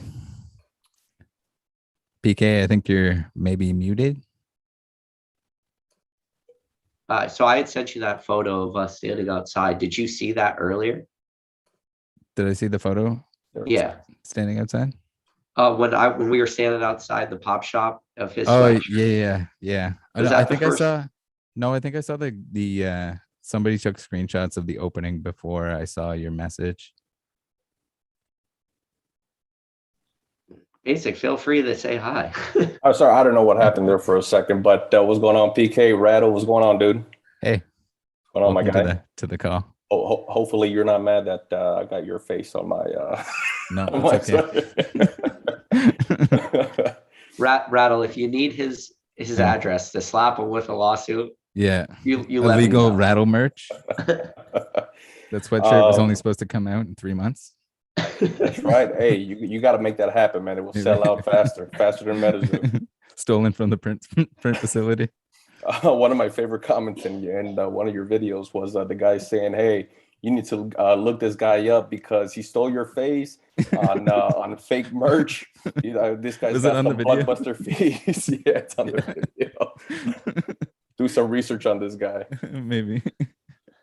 No, if I may, no, it's I just wanted to give a little explanation to what happened. Um, Long story short, yeah, it's not going to be short, but I thought the case was real because I was giving the millionaires and the experts in BBCE credit, right? I was like, there's no way that all these guys are going to get duped. And so, dupe, that's a Good choice of household name. words. That's a household name now. Yeah. Yeah, so okay, so fast forward, they open the case. It's freaking fake. Mhm. And I'm watching this video like it's a sports game. Like I'm standing up. Yeah. I'm not sitting down. I'm standing up, and I'm just pacing. And the moment the flaps open, it was just obvious to right. If anyone's that's been in the game, long enough, I mean that yellow was just really faded. So I was just from that point on, I was just like, "There's no way." But, it took me about an hour, but I was just fixated on maybe how you were emotionally feeling because for the longest you were just like this and I mean this with no disrespect. I didn't Yeah. know you before. You're a Mhm. smaller YouTube channel and now you are a household name to the Pokemon community.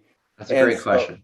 and so how the and really I was fixated by it because I admire people that can put themselves out there, stick their necks out and Mhm. exposing themselves to negativity, or negative feedback, hate, scrutiny, and especially for a content creator. So the fact that you did that, the analogy I would use is like that bench player that never gets any playtime, and then they put him in, and he accidentally gets the ball and hits the winning shot, and everybody in that arena wants to be that kid, right? For that moment, he wants to be that kid. So right away, I was just fixated. I was filled with admiration. I made this guy. We were on Discord. And so I made this guy just Googled an image and took a picture of yours, put it together, and then I think it was actually Mason because I got to give him the credit. Cardinal Gaiman called you a hero, and that's what actually gave me the idea for this. I said, you know what, I got to make a Nice. shirt for it. So yeah, so my question is, how did it feel actually when To that find out that it was. when that video dropped? Were you there watching it the moment it dropped? Were you waiting for it? And how did it feel right after I, maybe 24, 48 hours? I wasn't necessarily hitting refresh or anything like that. And oh my god, the teaser video I think was the worst thing of all time because the teaser video they were like yeah and no at the same time. So like people heard the yes and then everyone's like, "Ah, you're an idiot. It's real." And I'm just like, "God, it's a teaser video. He's not gonna reveal whether it's fake or not." Like, come on. It's like it's a teaser. It's only a teaser. But yeah, after that, and then not only messages about that, but also messages about just constantly like, hey, when's Logan gonna upload that? Hey, when's Logan gonna upload that? And my entire inbox was just like 500 messages of just, is Logan gonna open it yet? Did he open it yet? And like, when is he gonna tell us? I was like, I don't know. I have no idea. I don't know when. I'm sure they're working on a video. So I figured they would live stream it, but apparently they so decided when not they to. did open it and you're watching that Mhm. video for the first time, now you don't have to like let anyone know if you did or if you didn't know if it was fake before the video. Like I don't know, but when it did, you're watching the video. Mhm. What was like your thought process when? Because at first they open it up and they Yeah. scream yes, right? Mhm. Like what's going on? Like your mental thought while you're watching this. Like my mental, I wasn't like losing sleep over it or anything like that. Going into it before finding out, I just knew like there's almost no chance that this thing is real. My mind was made up at that point. Obviously, their minds were made up as well, or they wouldn't have opened it. There's still that like tiny percentage of a chance that like some miracle on ice situation wrapped in baseball players is now going to be real and I'm going to look like an idiot.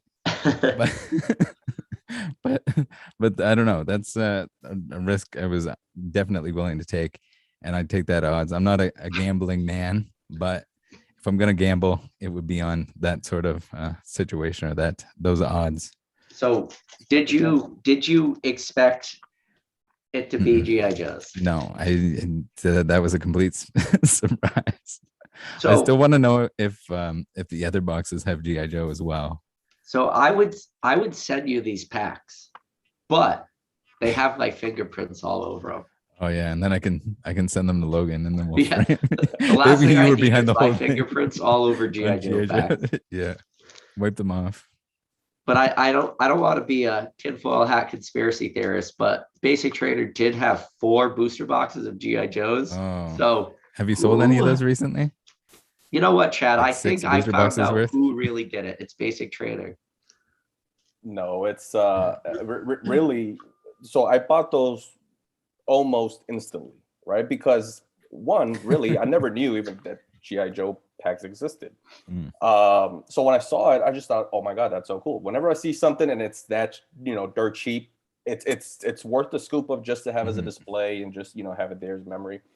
And so right away, and I'm one of those guys that I like to commemorate, things. As a matter of fact, PK the other day sent me a snapshot of something. I'm not gonna say what, but sent me a snapshot. I told him right away, print it out and put it on a frame, right? Because I'm just that person. I like to commemorate things. So yeah, when I got the GI Joe packs, I was like, yep, this is gonna commemorate this moment forever. GI Joe will Mhm. forever be tied with Pokemon. That's the and that's first. the, that's and that's the crazy thing about it. And so when we decided to go to the event at the pop-up shop, I just thought it'd be hilarious to hand these out, meme it out, right? I like memes. I think a lot of people like memes, so I'm just gonna meme out the whole day. But you And only gave it to kids. That was the best part. yeah, yeah. And I knew obviously that, or at least the assumption was that we were going to be in front of the camera. So I was like, yep, I got to have a sweatshirt or or a shirt done. But really, my intention was, I said, if I could just if for I may never know, but if Rattle sees this and he gets a laugh out of it, that it's I worth it did, to me. and I did laugh. It's worth it to me because again, I was just fixated and admired a person that just sticks their neck out, Mhm. exposes themselves to all the negative, the hate, and whatnot. And yeah, I'm a fan of people like that. So I just had to do it. I didn't know it was going to turn into anything crazy. Mm. Yeah, it was crazy. I got quite a few messages. People are like, "Did you see it? Did you see it?" And I wasn't watching the live at that point in time, but I got tons of pictures, screenshots sent to me, and then they're like, "Oh my god!" And he pulled the Charizard. You definitely brought me Too luck on perfect. that one. Yeah, It was definitely it was it was definitely the funny. rat. So we got to ask the question: are you going to have your own line of merch now with copyrighted DC characters on it? Oh yeah. They might not like that. Why not like that? That might have to be So the we were talking about on my last live. I saw TCA Gaming at the pop-up shop, Mhm. and he had his old The Charizard Authority sweatshirt on, but with The Charizard Authority written out. And Pokemon, when he became really big on Mhm. eBay and everything, they made him change his name. They said you can't use the copyrighted word Charizard anymore, so he became TCA. Now, TCA kind of helped you out a little bit, right? Like with older Wizard of the Coast boxes and stuff. Yeah, so I messaged him on a few things, and Did some you of my know him questions beforehand? Sorry. I did to an extent. I haven't talked to him a whole lot, but just being on E4, he was on there to an extent. I've seen his videos, and I admire him as probably one of the most knowledgeable in terms of old Same. product, sealed product, especially. Yeah. Between him, like Gem Mint, Charlie, all those guys, like a lot of those guys on E4. It's strange to me still to this day that they don't get recognition or asked about these type of situations instead of the people that are the hype boys, the collectibles gurus of the world. $30,000 Bulbasaurs, The man. Bulbasaurs and the purple energies all day, every day. But I don't know. It just happens. They're there. And I know even a lot of them will answer your questions. Like even like a guy like Tavis King, he's happy to answer your questions when you have them. He talked to me not knowing who I was beforehand.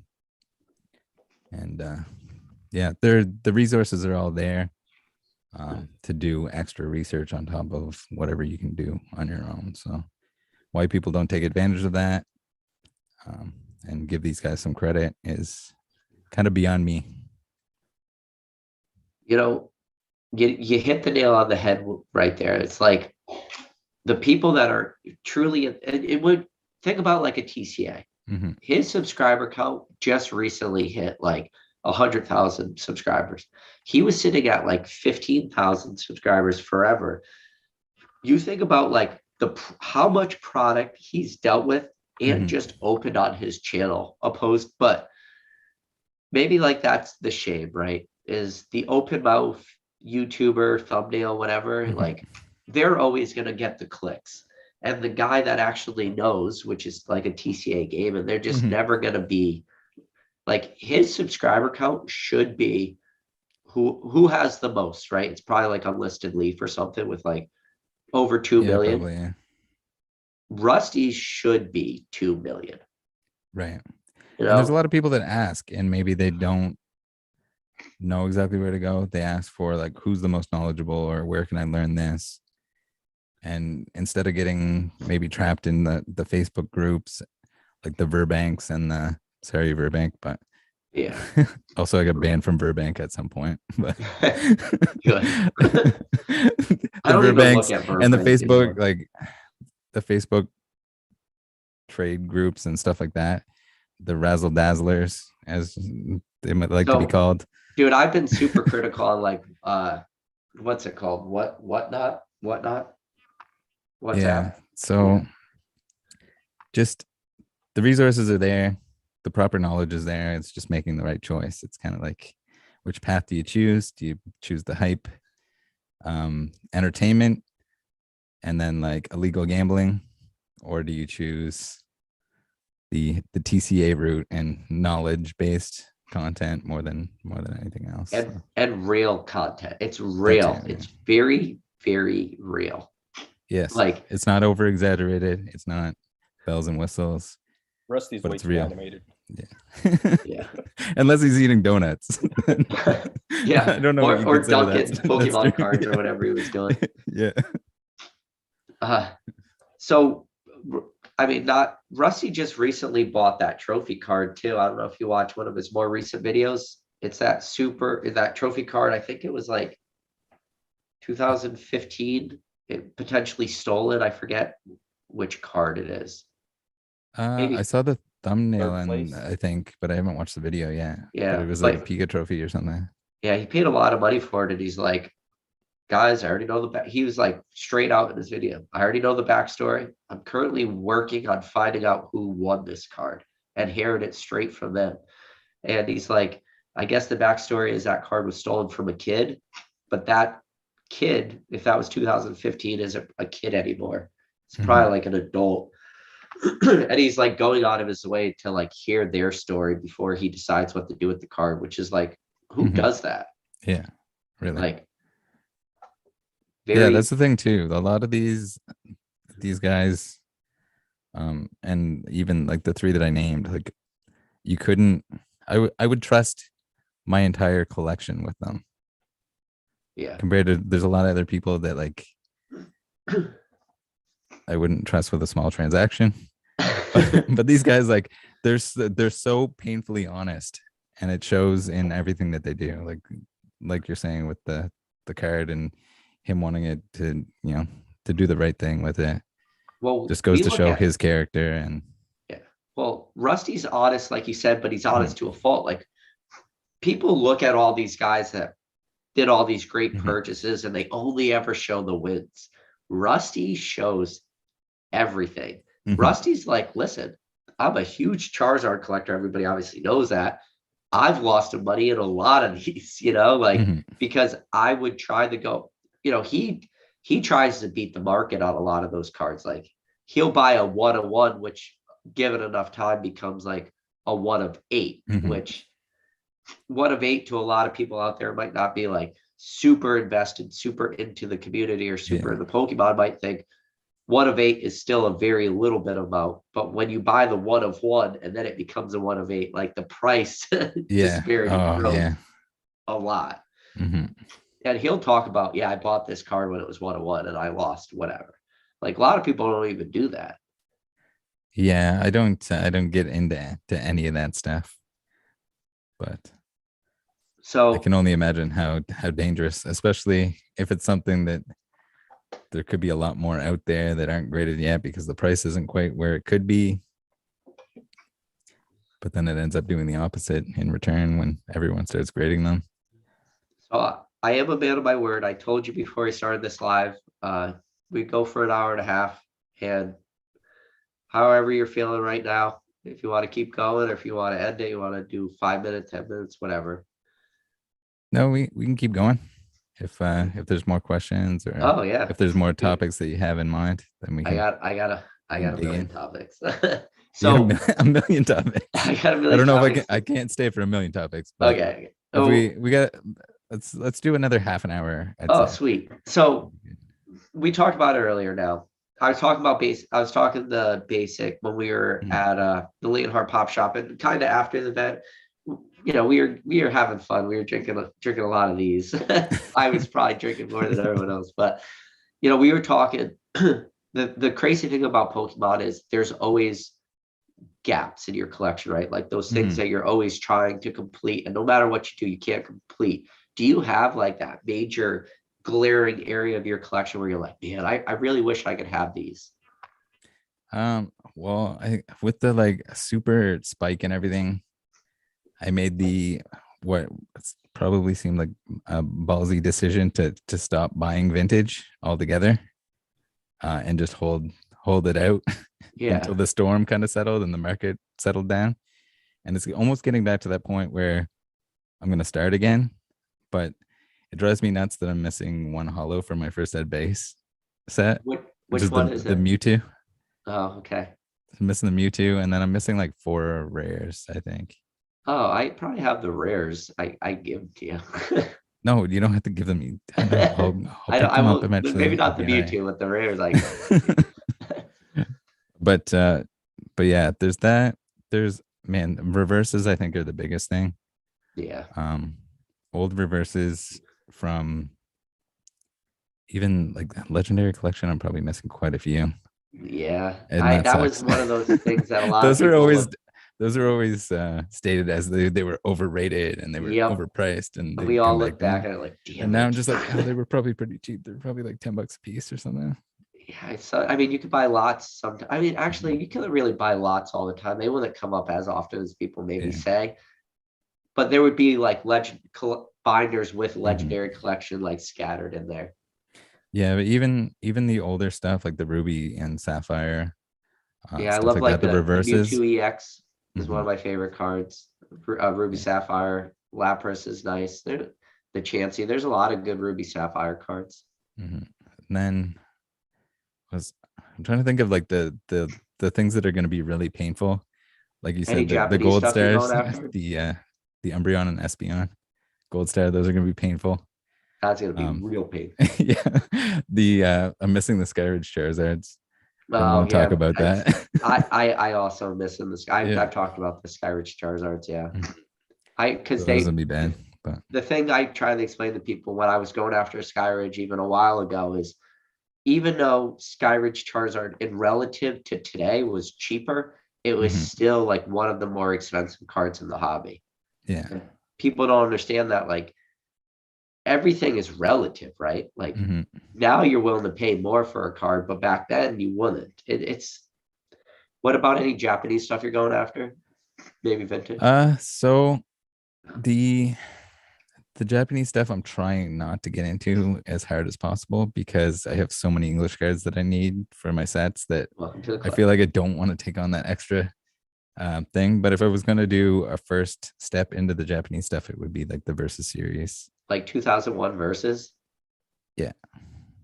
Yeah. I think it was I stay 2001. away from Japanese, but what is the trainer's name like Karen? Is it the Karen like Umbreon? Yeah. Yeah. And the Mhm. funny thing about versus for 2001 is the Blaine's Charizard is it's like the non-hollow. The Is it Charizard in versus is not in hollow, Versus? right? I think so. Yeah, it's pretty wild. And I haven't looked at it in a really long time, so I I can't had remember some exactly, but I had some there's verses I definitely the sold Karen's Umbreon. pretty recently. I forget the trainer's name. It's the Murkrow. It's a hollow, but the trainer has a really stupid name. It's like Chuck or Woody or something dumb. But I remember selling that hollow raw for the same price as like a PSA 9 because people are just they make irrational decisions. Mm. Well, and that's the thing too. Like over the last couple of years, I just stopped tracking prices or trying to remember prices. Like you Yeah. basically have to look it up. As it was going up, I'm just like, okay, I don't know prices anymore. It's look everything up at this point. Yeah. But Rattle, when Poke. you're looking for, oh, I'm sorry, PK. I want to jump in No, real go quick. ahead. Going back to collecting and what you're looking for, you're a binder collector, correct? And Mhm. so when you're looking for the Mewtwo or your Skyridge Charizards, are you looking at condition? Is there like a minimum condition? Are you using a scale, like a PSA scale, in order to get these raw cards or to accept them in your binders? Yeah, so with some of the like really expensive stuff, usually I'll make a little bit of an exception. But for the most part, everything in my binders is what people would probably consider a PSA 8 or higher. So You the save all majority of your the cards that I stickers, right? even cracked were like PSA 8s, other than like the first ed base stuff, which usually it'd be like a really strong 7 or which would probably pass for an 8 if you resubmit it.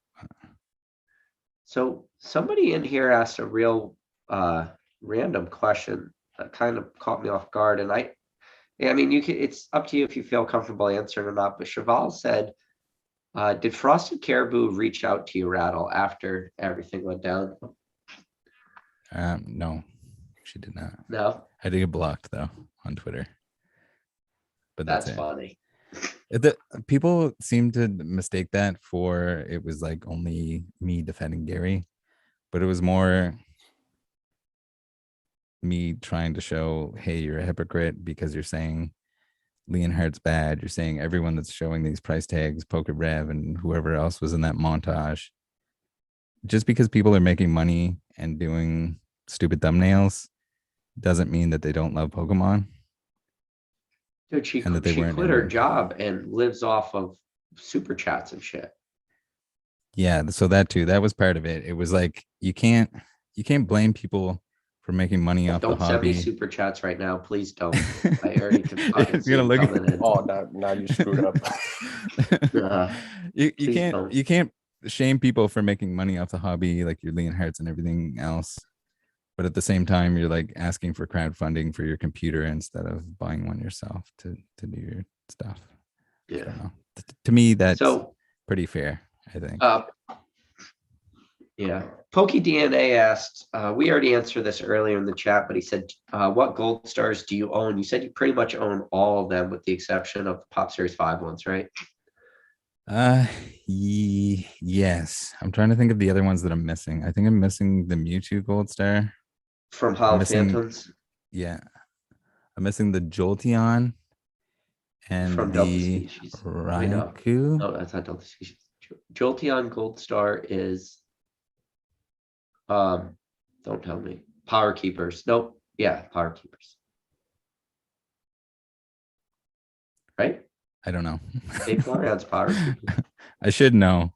But I But Yeah, do I you can't have the remember which ones Charizards are from which ones. Dragon I Frontiers? have the Charizard. I cracked. I think the Charizard was an 8. Oh wow. Dude, It you're was either a ballsy, 7 or man. an 8. The Rayquaza was an 8.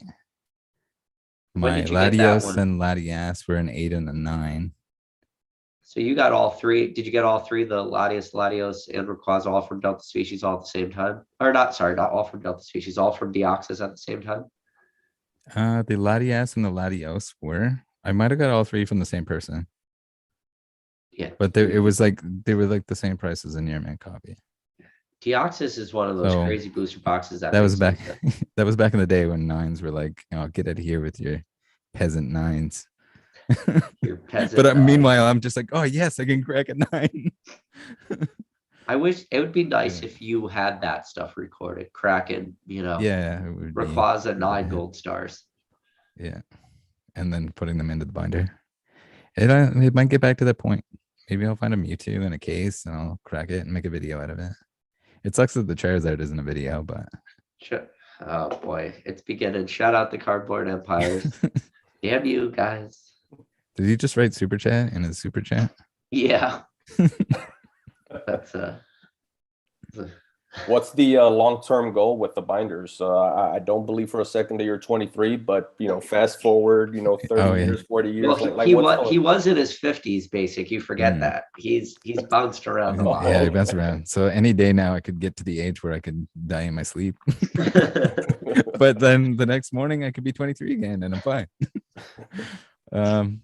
Yeah. So I guess the end game is to have all of the sets complete up until the newest set coming out, and then I'll just open the crap out of whatever's coming out and fill the binder with those. All right. So Rattle, Or I got a maybe get great into the question Japanese from stuff. from the chat. Who wrote this? Said Ancient Mew wrote, Rattle, what's your favorite card from Cosmic Eclipse? So Cosmic Eclipse is my favorite modern set ever. And it's in my top probably 5 all-time sets. My personal is the Pikachu Secret Rare, the full art trainer card. What's your favorite? Oh, that's hard. That's definitely my favorite set. The character rares are Really? Okay. awesome. I'd have a hard time picking any individual one, I think. But the set in general is definitely my favorite modern set. Yeah. Until we start getting character rares again. That might change that. But yeah, for the time being, I don't know. I don't know if I can pick one. I like the Mimikyu character rare in there. Yeah. I don't like the Lieutenant Surge if they had the Raichu opposed to the Magnemite. Mm-hmm. I think if they did the Raichu, I don't know why they didn't do the Raichu. Mm-hmm. I mean the Charizard breaks in. That's a nice card. The Lily with the Solgaleo Lily full and Lunala. Yeah. Yeah. There's a Lily one's full pretty good. forces in there too, the full art trainer. But Yeah. you're talking about the Lily with it's the Lunala and Solgaleo. Lunara, yeah. Yeah, that one's up there. I don't know if it's my favorite though. I'd have to take a look at the set again. Yeah. I have almost the entire set. I'm missing just a few reverses. And that was one of those exceptions where I just liked the set so much that I started buying singles. Yeah. Just regardless of whether or not it was a good idea. I even talk about you just because you're talking about reverses and singles. One of my favorite cards in that set, believe it or not, is a freaking uncommon. It's the uncommon Mimikyu. Okay. So there's 2 Mimikyus in Cosmic Eclipse. It's like one of the Mimikyus is the one where he's hiding behind the tree and he's kind of peeking out with his head behind the tree. And that's like one of my favorite Mimikyu artworks, and that's Cosmic Eclipse. Yeah. Cosmic Eclipse is You must be banger. excited for the new Mimikyu where he's watching TV. Oh my god, I think that's my Oh, new oh, favorite oh, you card. the new Yeah. you're talking in It's brilliant. got Yeah, the yeah, yeah. it's got the Acerola that's coming Yep, yep. out, and the Acerola is like looking in, and he's like just sitting there watching TV, like Watching in the TV, dark yeah. room. Yeah. Oh, it's so good. I There's think some really good content creators out there on YouTube. They always do like they break down like all of Ash's Pokemon, but one of the Mhm. Pokemon they break down is the Mimikyu, but it's like Jesse's Mimikyu from the show. And I guess they do the whole backstory of Mimikyu, and it's pretty dang interesting in the show. Like Yeah. Mimikyu, the reason he wears that outfit is because he hates Pikachu, and like he's really crazy looking. Like Mimikyu's got an awesome backstory. I think in the Mhm. future, Mimikyu will be one of the more popular Pokemon, and that's why I think the Lost Thunder full art, like Rainbow Rare Mimikyu, that was like the first ever full art Mimikyu. I think people are going to look back on that card and Mhm. Lost Thunder as a whole as a set, but they're going to look back at that like card in general and be like, man, we missed out on Yeah. something nice. That was a good the End of Sun and Moon was good. It was so good. When you think Like about the it, tag teams and the Lost Thunder, Team Up, Mhm. Unbroken Bonds, Celestial Storm, Cosmic Eclipse, all those sets were like Mhm. right in the last 5. Yeah, they were good. I like it. And I think there's so many different things or aspects of Pokemon in general that there's a lot that you can just not pay attention to or not get into. But I feel like the anime helps a lot with determining what your favorite Pokemon are. You see a lot of like the younger kids that really love Greninja because of Ash had Greninja. But then also like Mimikyu, like you said, like in the anime, like just the character that they have.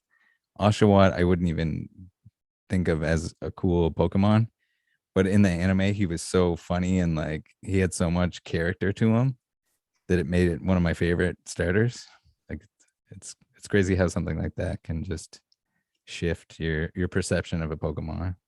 Yeah, definitely. Because, well, and quick shout out to Drew for the super chat. Please stop giving me super chats.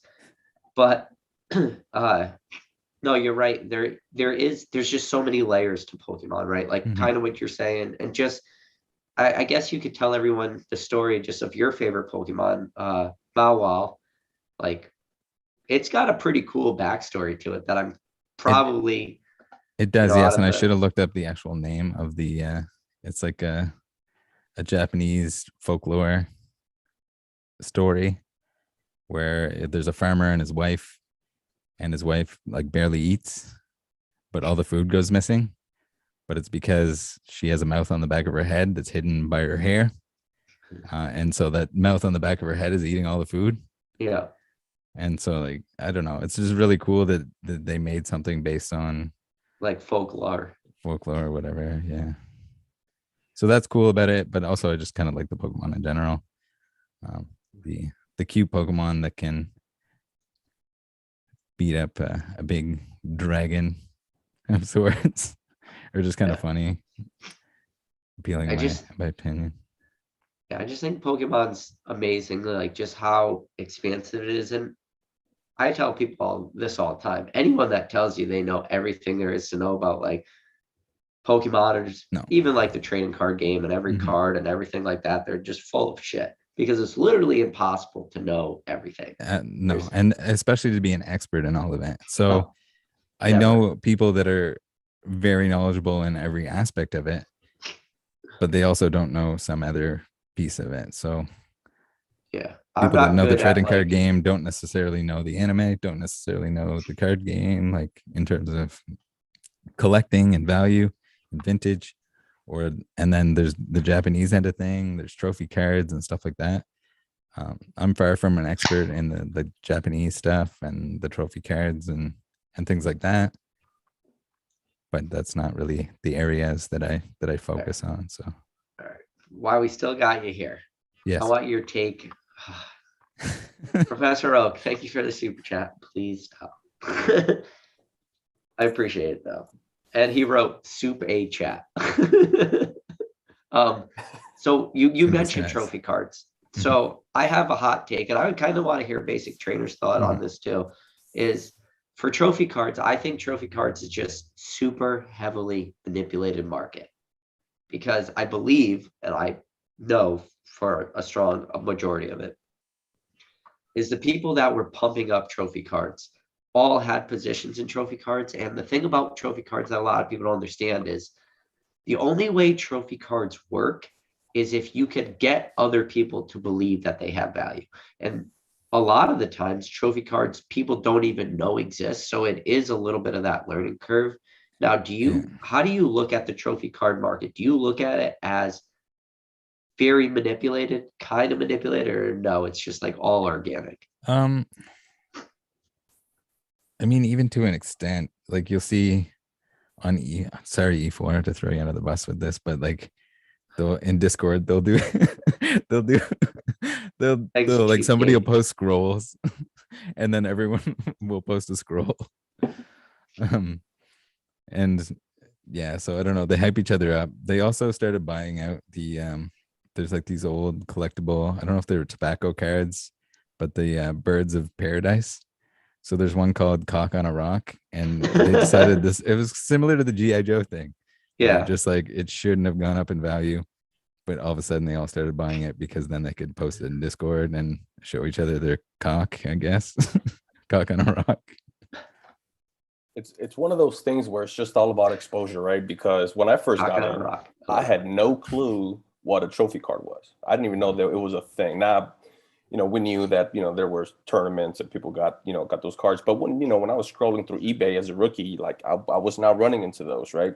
We're looking at $10 cards, $20 cards a decade ago. Now, through exposure and sure, social media and those people, as PK is saying, they're, trying to push. I just don't see it that way. It's just one of those things that, as through time, it appreciates, obviously not only in value, but it's appreciated now by people. And as you scale up, right, you first collect what you first stoned as a kid. Well, then you level up, and then you level up again, and eventually you're gonna get to those trophy cards. And like I mentioned, that trophy Kangaskhan, like I like that card. That is my favorite card over any trophy, for every single trophy, illustrator, whatnot. But it's just a connection that I have with that specific card.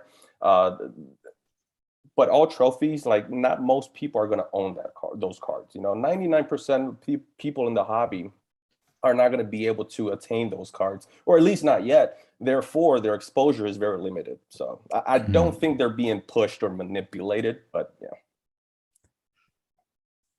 Yeah, I mean, to an extent, when there's so right. little copies of something, what's the difference between manipulated and just like showing off what you have and like having a hold on the market or something like an illustrator or something like that? If you have a few of them, even, all of a sudden, are you manipulating the price because you have the majority of them? Or if you're Logan Paul and you have first edition base boxes, maybe more than anyone else, I don't know, before or after you could have G.I. Joe cards instead. Real quick, I just got to say thank you, Chief Keen. Thank you, Pokey DNA. Thank you, Mason. Thank you, Old Card Shop. I wish I never said anything. And met Old Card Shop at Leonhardt Pop Shop. He's actually a good guy. He's got his own podcast. Oh, I hate the word scalper too, because it was just Chavaz, thank you. People don't like to hear it, but it was such a temporary issue that if you're in Pokemon for the long haul and you have patience, the Pokemon scalping, the people filling their card at Walmart, I'm sorry, but they don't matter, because they're going to print more. The people that are filling their card at Walmart aren't going to hold on to this stuff long term. So if you're patient, if you don't need it day one, if you wait, it sucks that you can't enjoy it on release. I'm surprised that they don't have better methods of release for that stuff, like they did back in the day with video games, where you'd wait for your midnight release and pick up your stuff. But here, let me ask you this, Rattle. So my thing, I always say, like when I talk pro modern and just pro Pokemon in the long term, like you're saying that the scalper was temporary, but when you go to your local Walmart or Target or whatever, and the Pokemon shelves might have some blister packs on, but nothing else really. Like all the ETBs are out. Collection boxes, good Mhm. luck getting like the Walmart exclusives or the GameStop exclusive stuff like that. Do you look at that as saying, well, this is still an example of how the Pokemon market is extremely strong? Because if a celebration's Mhm. scalper price is $60 and I can't find one for $49.99, there's no way people are scalping after shipping and everything to make $0. Mhm. Like that's when I look at stuff like that, that gives me like hope for the future, you know? Yeah, I don't know. A lot of those people that are in it right now are taking advantage of kind of the demand being way higher than the supply could be immediately. So we're gonna see a lot of them exit the hobby. The people that are just there to Walmart basket fill. But at the same time, I think it's overstated. It's also overstated how much those people were actually having an impact versus the fact that even the people that were opening for themselves or picking up for friends and whatever, the people that were putting it on their bookshelf as a sealed collector or whatever, all those people that were running out there and trying to buy it at the same time, I think were contributing just as much as Yeah. the people filling their car. You're going to get the odd example where one guy just bought the whole Walmart, but for the most part, it's just everyone wanted product all at the same time. Some to keep it sealed, some to open it. But Now, did you catch yourself falling into that trap a little bit? Because you said you were never like a super sealed collector. Like you said, maybe you'd mm, buy one or two booster boxes, one to open, mhm, one to keep sealed. But as the market started drifting a little bit, especially more modernish, call yeah. it, did you find yourself like accidentally becoming like a sealed product investor and saying, what am I doing? Oh no. So No. I actually probably did the opposite. So recently with these Sword and Shield sets, I still need to go back and pick them up now that there's been reprints that I was completely expecting because there's no way that the Pokemon company is going to let Vivid Voltage be $500 a year after it comes out. Yeah, That that's not going to that was happen. make believe land, dude. Yeah. So it's not going to do that. So I didn't even bother um holding on to those extra boxes for the Sword and Shield sets, at least for the most of them that came out after the big hype. So I'm still gonna go back now. I'm gonna get my. I have a Battle Styles because that was kind of in abundance, so I had an extra one. Uh, Battle I Styles, have a killing Darkness rain. Ablaze, but I still need a Vivid and an Evolving Skies and whatever. And it's not the end of the world if I don't get it because it's just not one of my sheep in the pasture that can grow. It doesn't keep It's you like up it's at not night that you no, don't it's have not the that. end of the world if I don't have an extra one. I got to open the set and uh, So I'll Siobhan's get the got sales later. a good question that I don't mind answering this. He asked me, you, and Basic, what's your favorite Pokemon card? All errors and sets combined. His is a Shining Gyarados. He's grinding the Babel of the Fort this year. So I've talked about this on a lot of videos. Most people who are not new to this channel know my favorite card is base set Raichu. And it's the one like how I like pulled Mhm. Charizard when I was a kid, pulled the Blastoise, I pulled the Venusaur. I was very lucky. Never pulled the Raichu. Had an opportunity to trade my friend for his Raichu. I remember it like very clearly, like it was yesterday. He had a second floor room, lofted ceilings, like a window. I remember it like yesterday. He had a hollow Raichu. I wanted that Raichu so bad. I was willing to trade him everything I had for his Raichu. I didn't care. He could see it in my face how much I wanted that card, would not trade it to me. So that I never owned that card as a kid, but that was my card. And the Mhm. reason why was because like I want to say it was like the third episode of the original Pokemon anime with Lieutenant Surge's Raichu and Ash, whether or not he wanted to his evolve his Pikachu, and he brought him to Brock's dad, and they hooked him up and hooked him to like the hydrogen dam and all this shit was why I like this Raichu. Yeah. They wouldn't trade it to me. When I got older and I got back into the hobby, that was the one card I went after. Yeah. I talk about it when I got back into the market, like very soft was like end of 2012. And if they had a chart that shows like the Raichu sell price, I could guarantee you in like November of 2012, there was a spike where the price of Raichu went fucking nuts because I literally bought out eBay. And I was buying out eBay at a time when no one did that. Mhm. And I was buying eBay auctions, and I told people like my internet was so slow that I would have to put my final bid in like with 4 seconds remaining on the clock. Because if I did it, it wouldn't go in. Yeah, it But probably now times you it perfectly. yeah, now you could put your bid in with like 0 seconds and it goes through. I had to do it with like 4 or 5 seconds. Yeah, So that's my favorite card, but that or even probably sniper software that you can. yeah, not back then. There was Yeah, good luck. now. And so what about you? What's your My all-time favorite card. I don't know if I have any particular card that's my all-time favorite. My favorite vintage set, like pre E-Series, like WotC before E-Series, is definitely Gym Challenge. oh okay, And that nice. was one of the first things, like first edition Gym Challenge was one of the first things that I just straight up bought everything. Yeah. I got every single card that I needed for the set and Blade's finished Charizard. it off. So not Charizard, the Venusaur. I Oh, love so Erica's Erica's Venusaur. Venusaur. Yeah. The Yeah. off-center Venusaur. Love it. I don't know why, but that's my favorite vintage card, I would say. And I don't know, modern. Some of these new alternate arts are gonna be up there. Like that Mimikyu, I think is gonna be hard to beat. It's This not out set yet, is but gonna be- I really want to pull that. what about you, Basic? You're gonna say the Bulbasaur? Well, it's funny because it's actually similar to yours, but it's not. Pre-release Raichu. That's like my fake all-time favorite Oh, card. no. Stop. No, we're making up I cards. think, I think Rattle needs to My jump on favorite is that right the now. my favorite is the collector's art.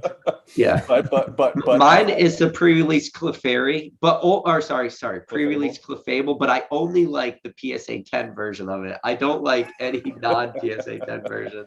Yeah, but if we're going with real cards, you know, when I found this guy, I just fell in love with it. It's always been my favorite card ever since. Ooh, nice. That is But, nice. What year is that? 99? 1999, yeah. 1999. Embossed. All those that whole embossed set is awesome. But I'm just a fan of Team Rocket. Can you put that up again real quick? That's nice. There's an Ash one as well that I have. But actually, it should be right in here in front. No, I'm gonna have to dig through it. But yeah, it's yeah. Once I saw this, I mean, the art is just amazing. It's embossed. I mean, I'm pretty sure Rattle can appreciate this one. Yeah, I love Team Rocket. I love the anime, so anything related is definitely appreciated. What's that? Was that Full Art Rocket? Was that wasn't Champion's Path? Wasn't it? I didn't hear which I'm rock. trying to like. There's a Full Art Rocket card with Jesse James and Meowth on it in recent sets. Isn't that shiny? It was one of the. Wait, you're talking Hidden Fates? Was it Hidden Fates? I think maybe it was Hidden Fates. Oh It yeah, was the one of the Hidden Fates. specialty sets recently. Yeah, that Hidden one's Fates awesome Full too. Art Trainer. Yeah, that And card. it's probably like $5 right now. Like the Hidden Fates. Yeah, Jesse James Meowth card. That card probably has a pop of like 40,000. but it's an awesome card. Yeah, it is. If you want value for your. It has that very nostalgic feel to it, and I hope, and I've talked about this before, like you can go back to like real early stuff, but I really hope that Pokemon, like the card ass cards, have like, you know, Misty Psyduck, stuff like that. But I hope eventually the English version makes like a real true Ash and Pikachu card, not a Red and Pikachu like Cosmic Eclipse, but like a true Ash Pikachu, Misty Psyduck, you know, Brock with, you know, probably Vulpix or Onyx or one of the like the legit what we grew up with. Like why they don't do that is crazy. That would be like so much better for the 25th anniversary or something than reprints, in my opinion. But I don't know. They kind of stay clear of it, but at the same time, wasn't there like a couple decks in Japanese that were heavily based on the anime that we never got? That was in recent years. So, oh, yes, you're talking about the one with like the Giovanni with the Persian. Is that the one you're talking about? I stay away No, from Japanese as much as that I was in can. the briefcase. I think Yeah, the one that you're talking about. This was more like battle decks. It had like Jesse and James okay. and Ash, I think. Yeah, I'm not sure. I stay away from Japanese Yeah. because of what you kind of mentioned, like alluded to earlier. Too much. There's just too much. Yeah. Like I'll dabble in Japanese, like in Mhm. the background, but it's just so much. Yeah. If I do get into the Japanese stuff, it's definitely going to be the Japanese exclusive stuff because I can't imagine trying to collect everything in both. Yeah, I'm a little jealous, Rattle, that Japan once in a while they just get the better promos, especially if you're a Pikachu promo fan. Like it's either Japanese or go home. Yeah, for sure. And then it's always weird too because you're just like, is it going to come out in English? Is it going to come out in English? And then like, oh, it doesn't. Yeah. Oh well, sometimes it does. Like those gold tag teams that we got recently as like promos. Oh, the Charizard like those and the for Pikachu, the longest time. Like I thought we were not getting those. Yeah. What do you think? Those should have been in Champion's Path. Why weren't they in Champion's Path? They put a Charizard in Champion's Path that shouldn't have been in Champion's Path. True, they put 2 Charizards. Well, yeah, the other one should have been earlier on with in Darkness Ablaze as well. Yeah. So they should have had the gold ones and all the like full air trainers that we missed out on. All that stuff should have been in Champion's Path, but for some reason they just skipped it all. It's weird. But now we're getting Sun and Moon promos. Yeah, we're gonna look back at Fire and the Sword and Shield. We're gonna look back at Darkness Ablaze and look at it as just a bad set. Because even the chase card was just a VMAX. There wasn't even like it was a secret rare or anything. I wish it was because I pulled it, I think, in my first box. Oh, did you? Yeah. But yeah, it's just like it sucks because you get that VMAX Charizard, and then all of a sudden there's like how many more versions of that Charizard? There was like so I'm just gonna go run real quick to the bathroom. But somebody asked, what do you guys think about the new Pokemon Go set that's gonna come out? Asked you in Basic. Oh no. I don't know how I feel about the Pokemon Go set. I feel like it's weird that it took this long for them to come out with it. Also, I got banned from Pokemon Go. No, I haven't looked at any details. You got banned from Pokemon Go? Yeah, so I was playing originally and we were going around neighborhoods, we were playing legit, and then I found out that I can set up my account on my computer and teleport around the world catching Pokemon and spinning Pokestops every 10 seconds. and so I did that for a while and it was like, oh sweet. I wake up and I got all these like 100 IV Pokemon and then eventually they banned me. That's hilarious. So you never jumped back in? No, I haven't played any of the recent stuff. So this was only like in the very, very beginning. There were no shiny Pokemon or anything at that point in time. I don't know. So Basic, did you answer what you thought about the Pokemon Go set? Oh no, we were talking about Rattle getting banned from Pokemon Go, but yeah. I get banned from a lot of things. Burbank, Pokemon third-party Go, software to fly around the world. But I haven't looked at the set. I don't know if there's been any leaks or anything. I just saw the pack art. But yeah, if it's a large enough, set and there's some sort of difficulty to attaining every single card, or maybe you got to do certain things to attain packs, that'll be awesome. But if it's just handed out and everyone gets one, then like a McDonald's pack, then it's like okay, whatever. Yeah. Did they ever make the McDonald's cards up to you or Rattle? The McDonald's did it make it the most recent one? Yeah. We got them right around the same time. Oh, okay. Believe it or not, like McDonald's sets historically, again going back to Japanese, like there's been some pretty awesome Japanese McDonald's promos, and the one that really sticks out in my brain is like the Squirtle. I think it's the 2003 e-reader ones, the one where those ones are awesome. Or maybe it's 2002, but the one where Squirtle's blowing the bubble. Yeah. There's a Charmander, the Pikachu, the Ivy or the Bulbasaur that's making the McDonald's M. There's some And then even with these McDonald ones, there wasn't a lot of bad ones. They used the Burning Shadows Charmander, which is like an awesome card. They used a lot of good cards for McDonald's. Yeah, it's hard to go wrong with it, the entire set being like the starter Pokemon. What's your favorite gen? My favorite gen. Mhm. I would probably have to pick 3 because then if not, then Mawile doesn't exist. But Uh, I really like Sun and Moon, and it was Really? weird because the anime threw me off because all of a sudden they changed like animation style, and it was like completely different. The game was painfully easy. I never Um, played Sun and Moon. I yeah, was I too played through busy. Sun, and it was on rails, although maybe a little bit more difficult than Sword and Shield, but All right. Let's see. Chabal's even more of a reason to hold off. Everything is dropping in price, but the Shining Gary keeps climbing. You guys seen any good questions in the chat? If you guys have questions, now's your time. So Poke DNA said Sun and Moon base set is fire. I don't think I've ever seen anyone ever say that. I like Sun and Moon Basement. It has an Espeon and an Umbreon. It was just printed too heavily. Printed to oblivion, yeah. And that's the thing too, is you can't really compare. Like the base set is usually a little bit more tame, and they ramp up whatever gimmick that they're trying to push. Like Yeah. the earlier sets, I think the earlier sets like that had alternate arts are now being underappreciated because we have so many in these newer sets that one looks kind of Like this, you're saying like the Sleeping Tyranitar is Yeah. kind of like, so now all of Yeah. a sudden like Battle Styles was sweet and everyone was like, oh yeah, sleepy tea. yeah. And now like it's just like, oh, you can only pull sleepy tea instead of now there's like 75 different alternate arts that you can pull.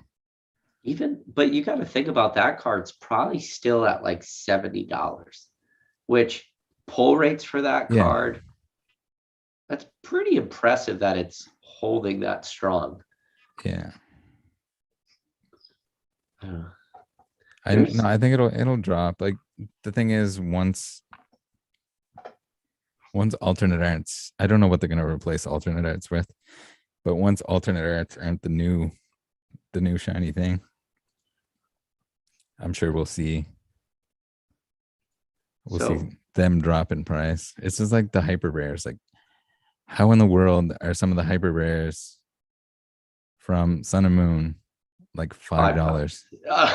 They're like the price of a pack. I put my hand up, $5. Yeah. It's stupid. Price of a pack. So it's just like, makes no sense. Can you imagine if you could open Sun and Moon right now and every pack is a hyper rare? For $5. Yeah. That's essentially and then you don't even have to get rid of the bulk. Well, you could even go back like one generation earlier and just go the black and white. Yeah. And look at the price per pack, and now it's not a $5 pack. Yeah. Black and white packs are, people just, I think, make up numbers. They're like $40 a pack, and you could pull like $1 of value. Mm-hmm. But that's the thing. Somebody asked a random question in chat. They said Hitmonlee or Hitmonchan. So I gotta say that Hitmonlee wins because I can never see like a boxer walking in with a kickboxer and winning. So yeah. Plus like boxing gloves versus spiky toes. Yeah. It's Hitmonchan for me. I like boxing. So real quick, basic, why we have you here and we have Rattle here. So we talked about this a little bit on our live, but anybody who might not have been in there. So when you pulled your Charizard, why or what made you do this? Because you took it so route. I wish you had the Charizard with the G.I. Joe pack. It would have been great. But you had him looking at it. So once again, when I made it, I really did want Rattle to see this, and in my head, I was like, "There's no way I would ever know." But if in my head, I was like, he's gonna see this maybe one day, and he's gonna get a laugh, and that would be so cool for me. So I think it was, yeah, Pat Flynn first spotted it, and I thought it was actually surprising that he actually mentioned it, right? Because I mean, you would think that this is like a professional type of, thing. So the fact that he pointed it out and it's, filled with controversy. So when he pointed it out, I was like, oh, okay, if he's gonna point it out, let me go ahead and show it off. And then the Zard pool. So once the Zard pool, and they asked me, hey, show the Zard. I'm like, yeah, sure, here it is. Just make sure that the shirt's like in frame. Right. Because it's crazy because there were so many people opening at the same time too, that like them happening to focus on you the whole time was pretty wild. So it's hilarious. Like it's not even the Zard that's like the most famous part. It's not that it was the only base set Zard that was pulled. It was the fact that it was Rattle on the shirt. And that's what went viral. Next to the How many people reached out to you and was like, hey, did you see this? I don't know. I got quite a few messages, and then I was tagged in I think I was tagged in the E4 Discord as well. But I also got a couple of like just DMs with screenshots ready to go. Like, oh god, did you see? Rattle, we already have people saying that him pulling that Charizard was staged. The Charizard stage? I don't know. You guys repacked a lot of things beforehand, I heard. We have, but we did not repack that one. I'm surprised that you guys didn't put G.I. Joe cards inside one of the bags before going out. That would have been awesome. And swap it out. They take it back from you and then hand it to you. So this is the thing about base set is there's two different variants of base set. There's base set that's card trick 3 from the back. There's this is like high level stuff that people are going to be listening and be like, how the fuck do you even know all this shit? But there's two different variants. There's 2 cards from the back that have 2 energies, or there's 3 cards from the back. And I did my card trick 2 from the back, so my energies went in front. Basic did his card trick very similar to like the way like a real break and Nate would, 2 from the back, but then he pulled off the hit and then slipped the energies in front. Now the 2 from the back trick is actually much rarer than the 3 from the back trick. The only way you could possibly know that your packs are 2 from the back is if you know what booster box they came from. We did so much research into Leonhardt's Pop Shop that Leonhardt literally made a video because of you, Rattle, and it was opening up to see if my booster cases are fake. Oh, no, and in that video, at the 9-minute mark, so he opened up 3 24 count cases of blister packs. At the 9-minute mark, he opened up one of his blisters where the pack had like slipped out a little bit. It was just like poorly done at the factory. And he did a 2 from the back card trick, and it had a Pokemon breeder as the rare. It was a non-hollow. So we were able to understand that our blister packs were 2 from the back and not 3. We fucking studied the Leonhardt Pop Shop to make sure we did not have a bad time to a very high degree. That's intense. Yeah, because I saw a few people that accidentally put it on the front. I didn't know if that was them just not knowing how many cards to pull. They did 3 probably from the did back, 3. which if they had instructions to do 3 from the back or something. No, so I would say 3 from the back would be the correct for like 90% of all base set packs, with the small variant of 2. We were there, Rattle. We were ready. Damn. Did you get anybody messaging you saying you should make a video about like the poor experience people had? I did, from a bunch of people, but then I heard people had a good time. I heard people had a bad time, and it was a lot of my friend went and they had a bad time. Can you make a video on it? I'm like, sorry, but I can't make a video on your friend that went. If there was a real concern, I've also had a lot of people that were concerned that like stuff was weighed or anything like that. So I don't have any evidence to say that anything was weighed or not weighed or whatever. I don't know where all of the stuff came from, but so we if it was sealed boxes, it should be fine for at least that product. We did tinfoil hat it and say if it was weighed, that's why we went after blister packs. We already considered that. We were very like, we had jumped all these tiers, getting ready for but I think what happened was a lot of the people, maybe Basic could chime in, is the people I think had the least amount of time or least amount of fun, Mhm. like didn't talk to anybody. They didn't get there early. Yeah. Like, That's the thing. If you're not going to talk to anyone, it's not like there's going to be something else for you to do. I think that would be, at least for me, if I was going, the main reason that I would want to go. Yeah, it would be fun to open a pack on stage or whatever, but also just meeting and seeing everyone would be, I think, more fun than anything else. So this Rattle, is social aspect would be if the you were most fun. there, you would have needed a bodyguard. I'd have Jacob choking me or something. No, I just mean you would have, there have been so many people coming up to you. You Yeah. would have needed poker refs bodyguards. He brought a couple of them. Oh damn! What I was the should've last hung with Pokemon event him. you went to? I haven't been to any larger Pokemon events at all, so No collecticons or anything like that?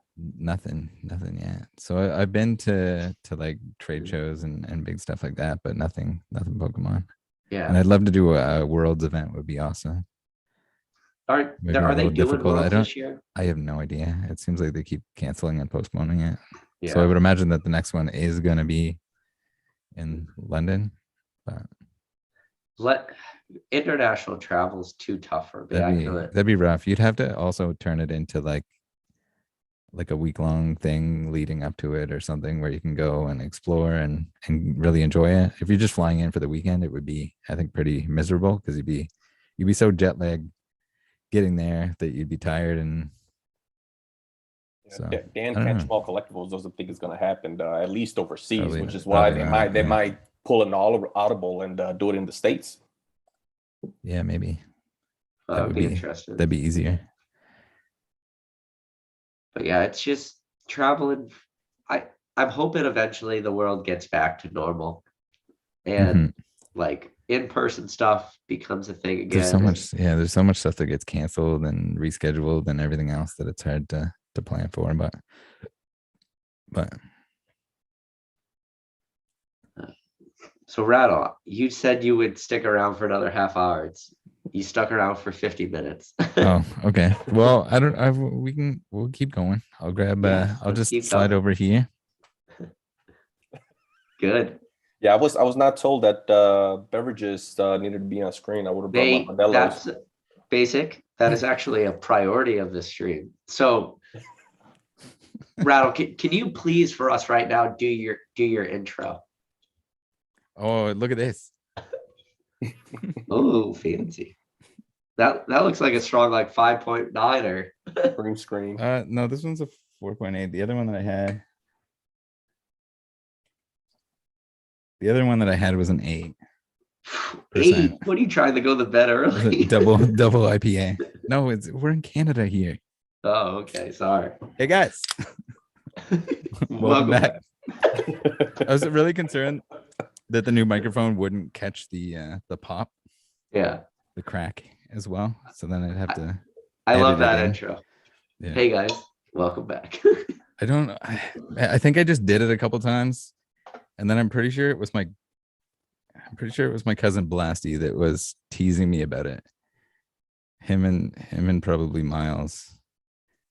And at that point, I was like, all right, I'm committed to it. I'm just gonna do it every time we start a video. All right. So who is Alex and why does he make you lick Gengar packs? Oh, it's Adam. Oh, Adam. Sorry, I know it Yeah, started with so I can't even remember how that started. I think it was my idea originally, but then we convinced Adam that he should be licking the Gengar packs because he's got the tongue sticking out for good luck.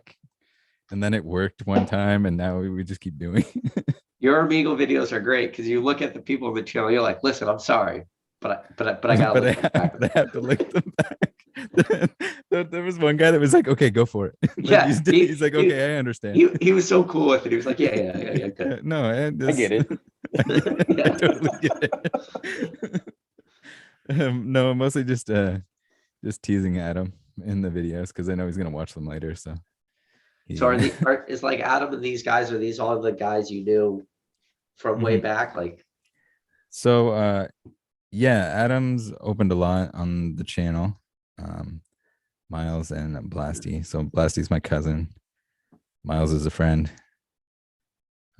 And Adam's a friend as well. So Yeah, and my brother's kind been of, on, and another cousin's been on, and so it's basically just if any friends want to come hang out and open packs and drink beer, then yeah, that's what we do. Especially where there was a lot of like lockdown stuff. It just turned into Discord parties and recording Pokemon openings. yeah. I always try to explain to people like there's the Pokemon hobby, right? But then Mhm. there's like the next step, and the next step is, and it's not for everybody, but it's Mhm. that interaction. It's kind of what we're doing right now. We're like all sitting down, chat, and having a beer, and then me and Basic, we met up in Dallas and stuff. And anybody out there listening, I Mhm. promise you with 10,000% certainty, I That would means not have. nothing. Yeah, I would not have had as much fun down there if it wasn't for like it's Mhm. the people in the hobby make this fun. It's to do it all by yourself. And I talk about it all the time. Like I could read Pokemon cards, like Mhm. have it in my hand, and I can't say the name. And the reason why is because for so long I had my own internal dialogue by myself that I got the luxury of calling that Pokemon whatever I wanted in my head. Mhm. So when it comes out on video, it comes out like I'm reading it and I can't say it. Yeah. So Yeah, it's weird. It's funny too because anyone getting into Pokemon as an adult is always super super shy at first. Like they're ashamed to like buy the product, and you'll see they'll go to the cash and be like, "Oh yeah, it's for my oh nephew, my kid. or for my kid, or something like Yeah. that." It's like, by you saying that to the cashier, they probably know now that it's for you, Yeah. where you could Or have you're just an evil not said scalper. anything. Like they don't care. People don't care. You shouldn't care what they think. If you Yeah, enjoy it, do it. for sure. I never did care. I would just Mhm. go in there, and I remember this one specific store. Me and my brother, we went, and my brother would always just tag along and just kind of enjoys it with me. Mhm. And so we went to this one shop randomly, just driving home from Chicago, and we saw a shop, and hey, let's stop in. And we saw a binder, and everyone's just kind of looking at us, right? Like, who are these guys? Like, what are they gonna do? And so, and so I just like, hey, you got any binders? Yep, got the binders. And I'm looking at it, and I just get so excited because, like I mentioned, I've never pulled the base set Charizard. I opened the binder, and the first page had like 8 base set Charizards, and I think the sticker price was like $3, $4. And Oh then I wow. flip over, and it was just nothing but Venusaurs and Blastoise. I was like, how much if I take all of them? I was like, Yeah. and they're like, wait, what? They're like, you still play with these? Like, don't you only need one? I'm like, no, I need them all. What year was that, would you say? Oh, that was definitely before 2016. I don't think, yeah, because I don't remember during that time that we were playing Pokemon Go. I was actually thinking about that, and I was definitely playing Pokemon Go a lot the first 12 months for sure. So yeah, it was just one of those things where, yeah, before, so there was a little spike in the 2016 era. Before that, I don't know what, the hobby was dead really. I mean, nothing really happened. 2016 was woke it up. 20th anniversary, Pokemon Go. Um, so yeah, to find a base set Charizard, regardless of and I graded all of those. I sent all of those back in October 2020, and I graded a base set 9, Charizard 9, and an 8. Those were the two best grades, all the way down to 3. But they were all priced at $3 to $4. Didn't matter on the condition. So that's how you know that nothing was going on back then. Mm. Basic, the chat's kind of peer pressuring you into getting a beer. I mean, they're kind of bullies, but you should do it. Is there one within reach, Keith? I would have to go into the kitchen. All right. So I had this, and I've already. We'll wait for I you. just I have had to this see if I left. even got one. Rattle, do you like that we could just peer pressure people and get Yeah. beers? It's like, It's really setting an example here. ATP is asking me if I keep all the cracked slabs. I don't keep the slabs themselves, the plastic, but I do put the labels in the back of the binder so what's just the as a highest grade you reminder. ever cracked? Just that 9. I don't think I'd ever crack a 10. If I somehow managed to get a 10, For some reason, I would probably just trade it or sell it and buy a lesser copy. You ever grade it? You ever grade anything ever? I've never graded anything ever, but I've had a lot of graded cards, and short of the one on my desk here that was a gift. What's the one you have as a gift? So it was from the E4 Secret Santa, but it's a Whimsicott GX. Oh, 8 what set is OC. that? That is from Unbroken Bonds. Oh, okay. So the reason behind that is that was the deck that I played in the TCG for the longest time. Gotcha. So no beer, but I've got a you got a bottle of giant tequila. Kirkland tequila. Oh my god. That's somebody who likes to get Oh. drunk on a budget. So Yeah. just So- for just for the homies today, I'm doing this. No, this has been a blast. Awesome. Do you get a It's lime or awesome. a lemon too? No, that's an Salt, American. little salt? That's an Oh. American thing. Okay. Yeah. That's an American thing. They're gonna do like a body shot or something. Belly button. All right, we're cheers. Cheers. Yes. uh, uh,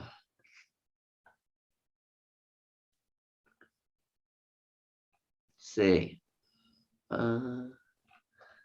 Somebody said favorite evolution. I'm gonna guess they meant favorite maybe evolution or favorite EV card. Evolution. Let's just do in favorite general. EV card. Favorite EV card? Yep. I could think of mine off the top of my head. It's probably, I got a couple. I would say probably number one is Umbreon from Skyridge, the Hollow. I think that's up there. There's a lot of good Umbreon artworks though. But that one's just like hits home for me. I like the Umbreon EX.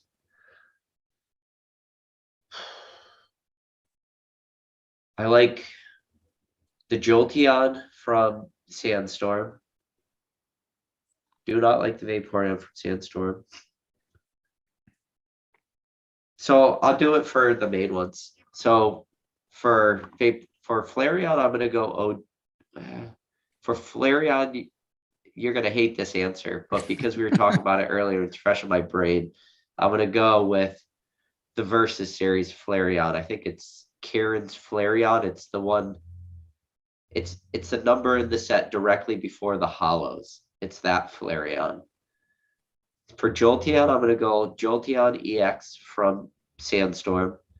Umbreon, I'm gonna go Umbreon from Skyridge. Vaporeon, I'm gonna go Vaporeon Gold Star because I do like that card. I don't want to keep going. Okay. I'm gonna take the very easy route, and I'm gonna Okay. say that my favorites are all the ones from the Sylveon collection Oh, did the internet shut up? that has all of them. All right. Sorry, say it again. I think the internet just lagged. Okay, I was gonna take an easy route out here, and I'm gonna choose the Sylveon collection box. Just one of each of them. But then instead of that Sylveon, I'll probably check was it Generations, the one that had the Eevee like biting onto one of the Sylveon ribbons? It was like a full art. I think it was Generations. Yeah, basic. Yeah, I was gonna say mine is Generations, but with all three. It's I believe it's is that Radiant Collection? I believe it is. Yeah, probably. Yeah. It's the one with all three. It's the full art with Vaporeon, Jolteon, Flareon. Yeah, as soon as I saw that guy, that's just. So you just went with one card for them all, huh? It's For an all awesome three of card those. when you can Yeah. include all three of them, and it's an awesome art. I mean, it's awesome. Mhm. Yeah. And then like all the new alternate arts are crazy awesome too. Has like there the been any VMAXs. alternate art you think? Have you think Pokemon has missed the mark on a single card in the last like 2 years? Single card or single like alternate Like art? alt art. I think that the Mew VMAX alt art could be better. You think It's there's not too that much it's not that going? it's bad. I just think it doesn't look like an alternate art. there's too much going on, I think. Well, it's just it just looks like a Mew VMAX with stuff flying around him, Yeah, I rather than think. like the other ones. They're like on top of buildings, and like you can tell how big they are. Like there's the Leafeon that's playing with the hay barrel, like the hay bale Yeah, and stuff like that, where the Mew is just kind of has a static background with random stuff floating around him. yeah. I feel like the Mew needs to be zoomed It's still out more. nice, but yeah, I feel like it needs something to make like to give it perspective on like how big it is. Yeah. And then the Espeon they said wasn't going to come to English, and then it ended up coming. But like that one, obviously, because he's laying on a house, Yeah. Yeah, I pulled that one really, really early. I was on release day. I had an ETB in the first pack, had that in it. I was like, yes, this is gonna be a So, good set. And then toilet openings for nothing. so Rattle Blasty said you're looking 50 here. Oh no. So I don't think No, this is. I 23, don't. 23. Yeah, this is an Omegle, so technically he looks 23 by the rules of the land. Chief Keen said Umbreon, Skyridge, and Espeon Aquapolis. I like both those. Ancient Mew, Dark Tyranitar, Dark Charizard, Dark Raichu. I don't. Maybe they're talking Dark Pokemon, but if I had to guess, he means Dark Tyranitar, Aquapolis, Dark Charizard, Team Rocket, and Dark Raichu, Team Rocket. I don't know what he's talking about. As in best artworks. I don't know. Yeah. Unless he's just talking about. I think as nice as the alternate arts are, there's the character rares are better. Yes. I think character rares are the future. And I think it's kind of sad that It'll it took maybe Pokemon merge this in. long. Yeah. Well, that's the thing too. They just gave us a taste with Cosmic Eclipse, and they're like, "Oh, sorry, no more character rares. I hope you liked them." The whatever you got in Sword and Shield base gold cards. Yeah, the gold. I like the gold cards though. The gold dogs. I feel like it's an ongoing theme. It's weird that they put them out right away, and there's so many versions of that Zacian and Zamazenta, but yeah. in But terms of like the old like them. Zekrom and Reshiram, like gold cards, that friggin' Dialga that is all alone, doesn't have a Palkia, it's silver card to match it. Like that, why would Why you do make that? why make a card that should be one of two and one of one? I don't know. Maybe their intention was to include one later, but who's my favorite Team Rocket member? Chief Kane said he's seen many great men fall to that bottle. I would imagine that's not a one sitting bottle. No, yeah, it was given to me for either my birthday. I just responded to Chief King, but birthday or something along those lines. So yeah, it's so eight ATPS PK EX Emerald Raichu or EX Sandstorm. So I'm gonna say EX Sandstorm Raichu because it's the first ever Raichu EX, so it hits better. I like the silver like background. The silver background, it's not like the firework from Legendary Collection. I think that's a really bad example to compare it to, but I like the shine of the EX Raichu from Sandstorm. So I'm gonna go with that one over the Emerald. Eevee. Oh, here's a good one. Quad Shot said Eevee, 500 point fan club promo. That was all right. You don't ever hear anybody talk about those. The real low point cards. Unless they're like Gold Star 7,000 point cards. Rattle, do you skate? So yes, but I'd like to say in advance that I'm not very good at it. It's one of those things that I didn't do growing up. I played a lot of hockey. I didn't skateboard, but now as a young 23-year-old man, I decided it was a good idea to build some quarter pipes in my basement. And so you must have a huge ceiling in your basement. Yeah. it's I mean, it's not gigantic ceilings, but they're also not tremendously large quarter pipes. They're like 3 feet So tall. So this question actually set off a little bit inside of me of just anger. The old card shop said, "Do you think EX era is overrated?" No. No, underrated by I think early EX is especially underrated. yeah, I think all around. Yeah. What would you say is the most underrated EX set? I really like Sandstorm, but Do you it's like also got a hollow mall in it. what do you like the EX air? So basic trader's favorite card is Aerodactyl, the EX Aerodactyl from Sandstorm. Yeah, I don't know. There's a lot of really nice cards in those older sets. And I think people kind of they're it's weird that they're in this like little area where people that collect WotC no longer want those or Isn't get that into collecting weird? those I because think it's because they're they're now so like hard to they're get. yeah. I don't even think it's that necessarily. I think it's just like maybe people can only collect so much. And then the people that are into EX era, like the people that are really hardcore into EX era, seem to neglect those first sets. But I think they're nice. There's tons of nice artwork and So when you talk about early EX sets, are you ignoring like Expedition, Aquapolis, Skyridge and talking about like early Nintendo stuff? yeah. Yeah, yeah. So like Okay. it's still got the chunky border, but it's not Oh yeah, so yeah, yeah. e-reader I'm sorry, anymore. I But said EX, but I was thinking yeah, it's still e-reader. yeah. But I think the reason they do it, So Rattle, is like your because Ruby and there's no gold Sapphire and stars. that too, yeah. But when Yeah. you So like there was always like I remember when I first started, EX was just kind of ignored altogether. Like I was buying the hollows from those sets for like a few bucks.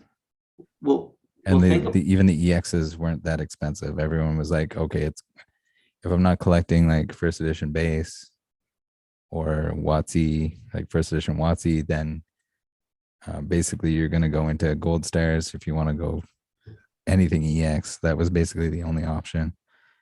well, you think about those sets, and I've talked about it before, but you got Ruby Sapphire, Hmm. Sandstorm, EX Dragon, which is a Mhm. hugely underrated set, like EX Emerald. Hidden Legends, stuff like that. Like Mhm.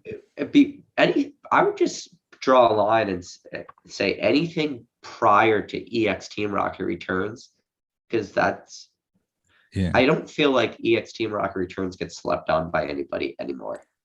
No, it was always more expensive. But Yeah. I think that was just like a lack of print. And then it became popular. Like it wasn't popular at the time, but then it was popular later because it was a great set, but it was always more expensive. Yeah, the Team Rocket Return EX set is awesome. Funny, Blasty's kind of going at you in the chat. Oh damn it, Blasty. What is he saying there? He said That you I'm don't not mention old. that you're 5'3". Oh no. This doesn't have to be high ceilings of 5'3". No. Exposed. Exposing my height. You don't look 5'3". This is how rumors get Look spread, how by the tall I way. am. I'm above the trees here. And then rooftops. I'm 6'3". I'm actually 6'3". So now we got to know: is it 5'3" or is it 6'3"? It's in between. Somewhere in between 5'3" and 6'3". Let's see. Cheval says he's got to go to work. Hey, man, thanks for stopping in. See you, chef.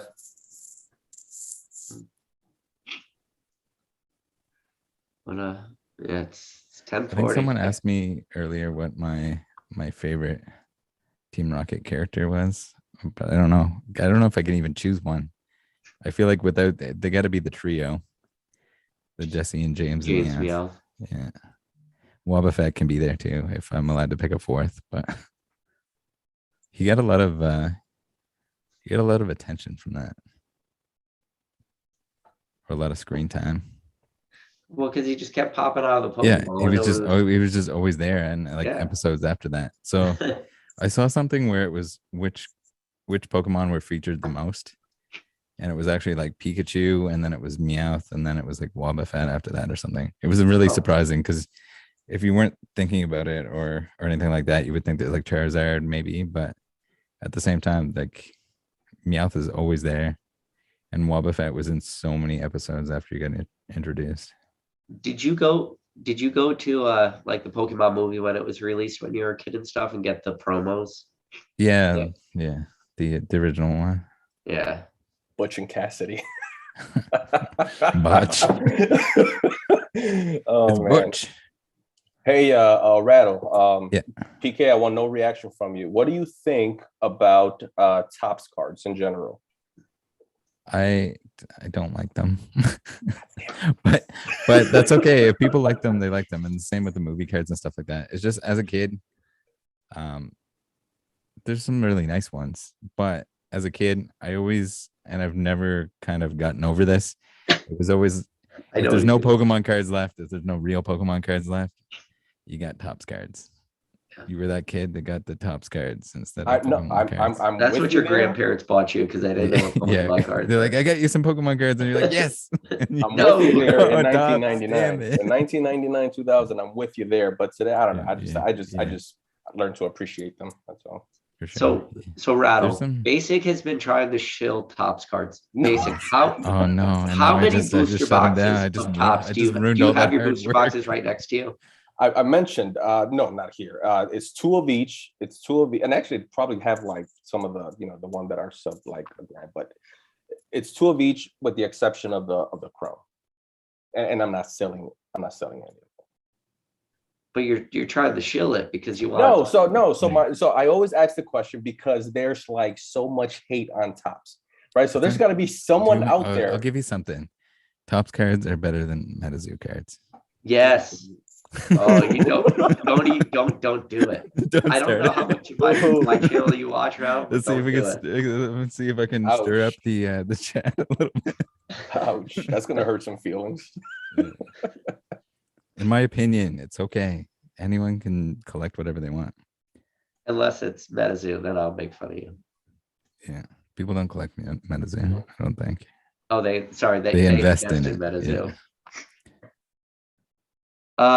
Skull Lou Kid, thank you for the super chat. He said, "What about Overflow's video on Rattle?" ? I did not watch that. Rattle? No, we don't speak that name. He's just looking for attention, and I didn't even know there was the video. Yeah, it's a certain caribou enthusiast that has a hate on for Gary and Aoki, and so if I thought it needed a response, I would make a video response, but it doesn't. Every time I watch his videos, and it's been a while since I have, but when I saw the Rattle one, I'm like, well, let me go check it out. Let me go see who I'm actually, a fan of. And so it just seems every time I watch his videos, it's like it's an opinion. It's not factual. It's okay to have your opinion, but don't make it seem like it's a fact. Yeah. So sorry, I didn't even know they existed. I should have did research. No, it's okay. I've had it a little bit recently, and it's just him and his friends typically that are trying to pump his video, hating on me for. Somebody said quad shot caribou simp. Yeah, sorry, I don't know the answer. I watch a lot of YouTube videos, and that's one I definitely missed. Topps, did he say what about Topps MetaZoo? Is that going to be a thing? I think it was going to be a thing, wasn't it? I think it is a thing. Oh no! So Basic. I feel like MetaZoo is doing like a speed run of everything that's ever been part of any collectible card game. Why reinvent the wheel? They got more stamps than anyone's ever put on a single card. It's got Kickstarter.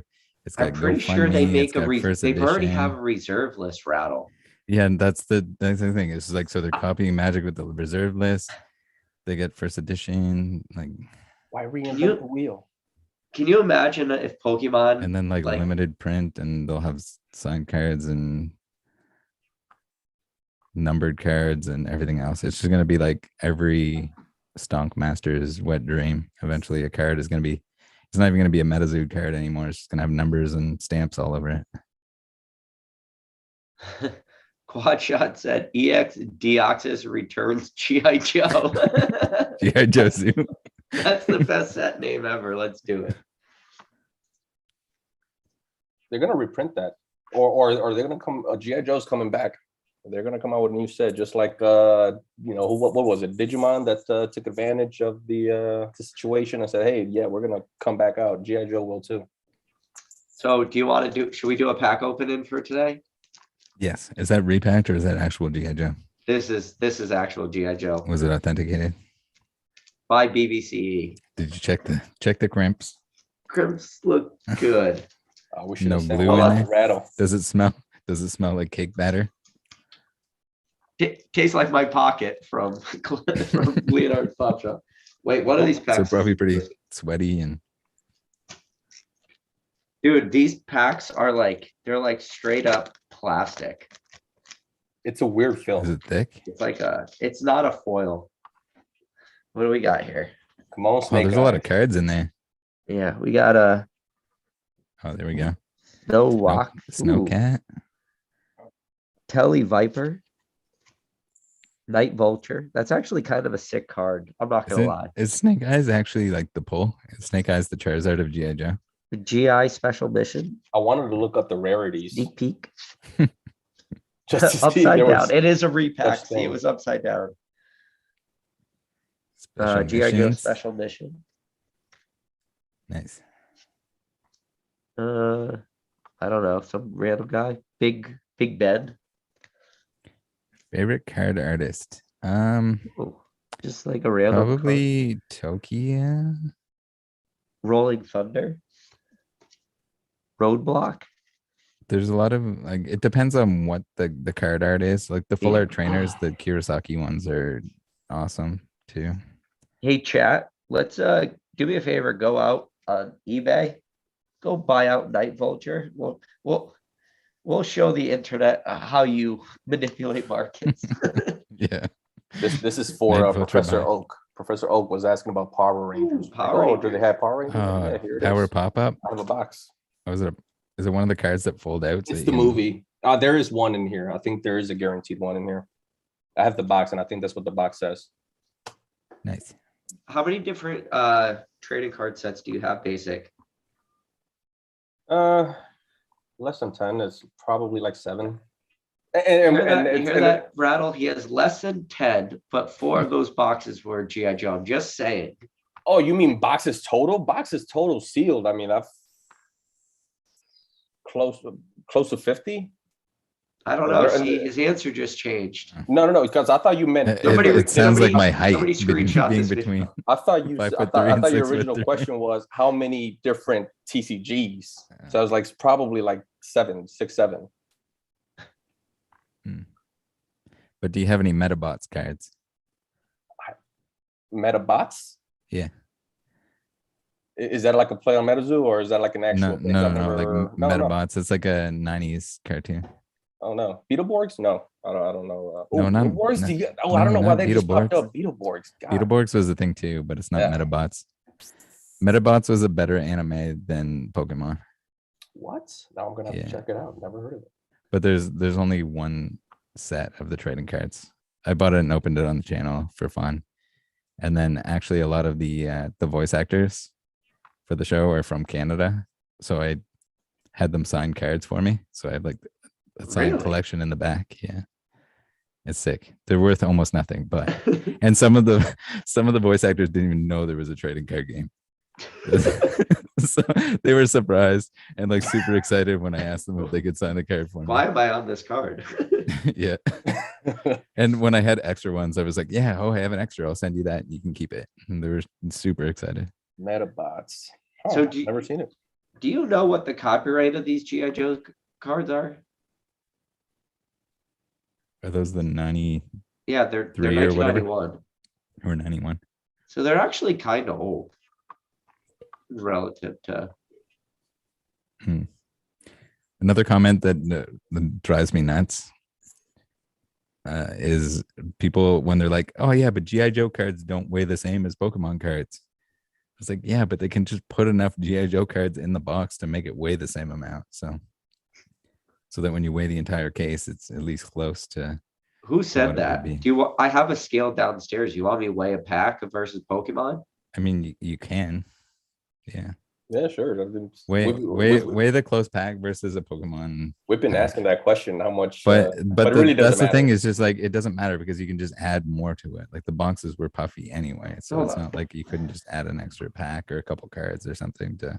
It's not like the case is ever going to You get could open. you could put a rock in it. Or It's not like someone. to balance it out.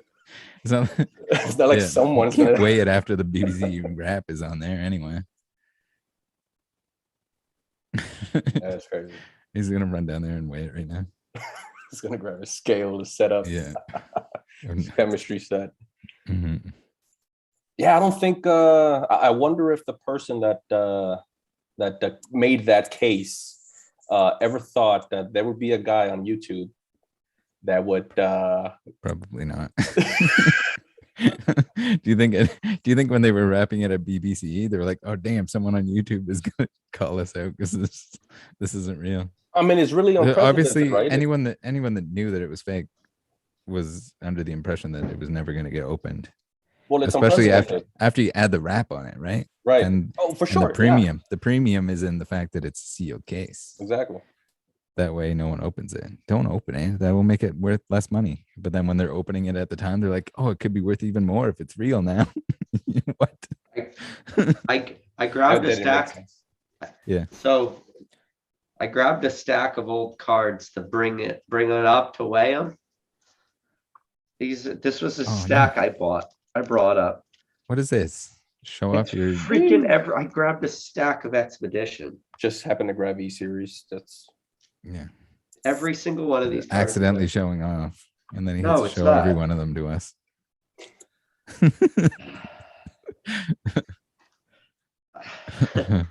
No, the reason why is because I brought this up. I have this pack, Yes.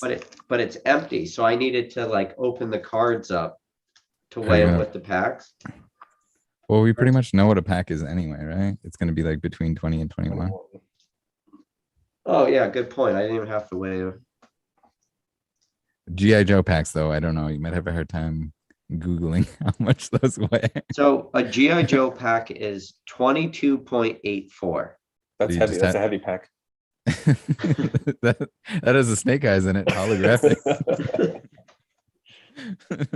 So all you'd have to do is put less packs in. But I mean, the people that were doing it, if they're going to go through the effort of making the fake label and stuff like that, are going to make sure that the boxes weigh the same amount as an actual box. Because Well, those numbers are all online.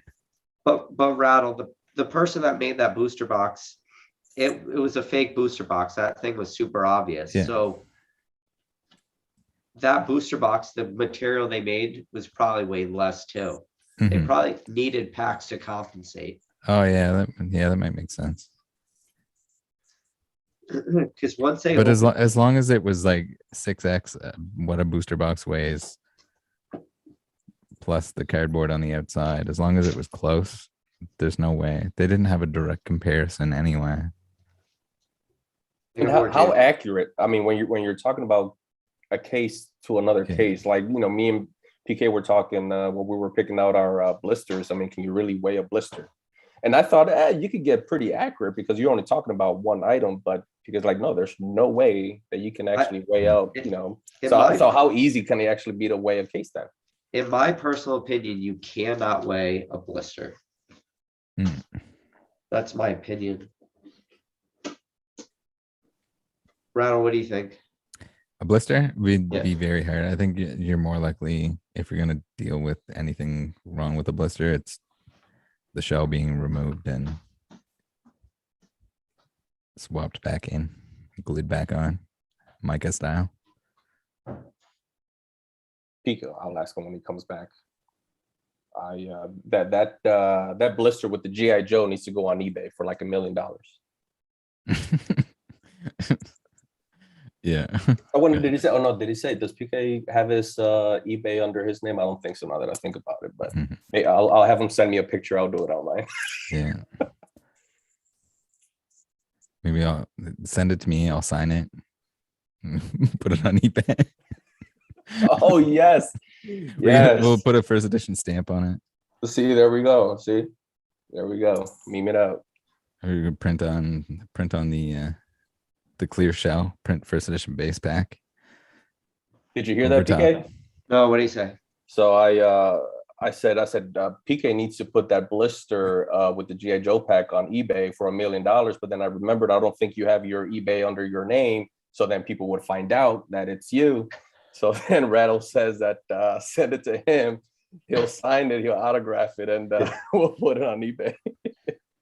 How much would a signed Rattle GI Joe pack go for? Dude, let's put it on auction. It Put would it be on one auction, of but one. it never actually sells. Yeah. That'll be hilarious. If I Signed was Snake Eyes. showing off cards, I would have got uncommon common expedition cards. Well, okay, but maybe you don't have anything, you know. Anyway, you name the card, I'll go get it. Name a card from Name the a last card. 20 years. I'll go get I it. already Go know on. that you don't have the Skyward Charizard, so I we'll don't. name those. Library. You showed me your hand earlier. I did. I You're showed. telling me did. what you didn't have. 420.69. No, that's someone would buy it probably. It would be Home good for the Card Shop memes. said you can indeed weigh blister pack if you have enough to weigh against. No, you can't. It's case by case.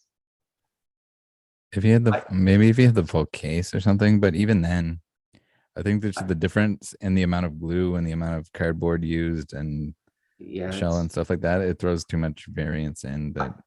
In my opinion, I would say no. And the reason why I also say that is because TCA has said in videos in the past that he has attempted to see if that was true or false, and he's never been able to do it. So if TCA, I take that guy's word for a lot of stuff. If he says if you can't consistently weigh blisters, I don't believe you can. It's hard enough to consistently weigh some packs. Yeah, if you don't, especially certain sets can be extremely difficult. And if they're not from the same box, just the amount of like wrapper that's there or the print run can change it enough that you can't even tell for sure. Even like I want to say it's like Neo Discovery is like the most famous set for being super inconsistent for weights and stuff. So there's too many just inconsistencies. Rattle. That's why. Sorry to go back to the case. Based on your evidence that you gathered, do you know around what time frame and your call with Micah, even though he said it wasn't him? I mean, do you have like a time frame? A time frame for when for that case was made, faked? Where it was made? Well, I can't really tell exactly when it was made, but there's other information that I have that I want to gather more before I say anything, but there's more. And then just like I don't want to respond to a lot of the stuff that's saying that the whole thing is faked, like as in it's staged or whatever by Logan, because there's going to be a whole bunch of stuff that we'll see in the future, and it's gonna come out slowly. Rattle, sorry, we lost you at the end. The internet's unstable. So I really don't want to respond like sorry about the super chat earlier, but I don't want to respond to people that are saying that the whole thing is fake, that Logan faked it, because I know he didn't fake it. I know that much, at least. And there's stuff that will come out that's going to come out very slowly at this point in time, in terms of lawsuits and other investigations that need to be done and some sort of prosecution, I'm sure. But that stuff's all very slow moving. And so I'll update accordingly.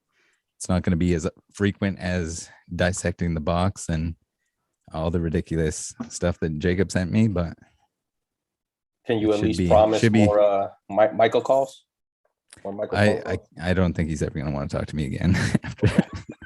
I mean, to be fair, he before I even asked, he had offered in writing through the messages that I could record everything, and then confirmed it once again when we were actually on the call. So You I would feel like assume that he you're, knew. Maybe he didn't know I was going to upload front to back the entire conversation, but I can't imagine that he still thinks that was a good idea. what's your biggest takeaway from everything that's happened? My Are you, biggest takeaway is I'm glad that I'm able to share all this information with everyone. That I didn't necessarily back down to people threatening me. And I don't know. I think just in general, um, don't don't back down from people that are, because I got the same thing again recently.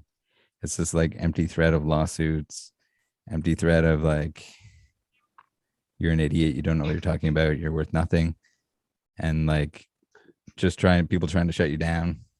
Were you But ever concerned at all though with those threats, or like at all, just even a uh skosh? no, not No, really. not at all. Okay. I mean, it sucks when someone's going to threaten you, or even like in the Micah call seemed what were veiled threats of like, oh, I sent people to go smash them out or whatever, which is a weird thing to say in a call that you know is being recorded and that that is a you weird agreed to thing. record. I don't, like, there's a lot of stuff that was said that like he knows better than to actually like threaten someone, with especially with physical violence, but he's done it in the past. So maybe this is his new way of doing so.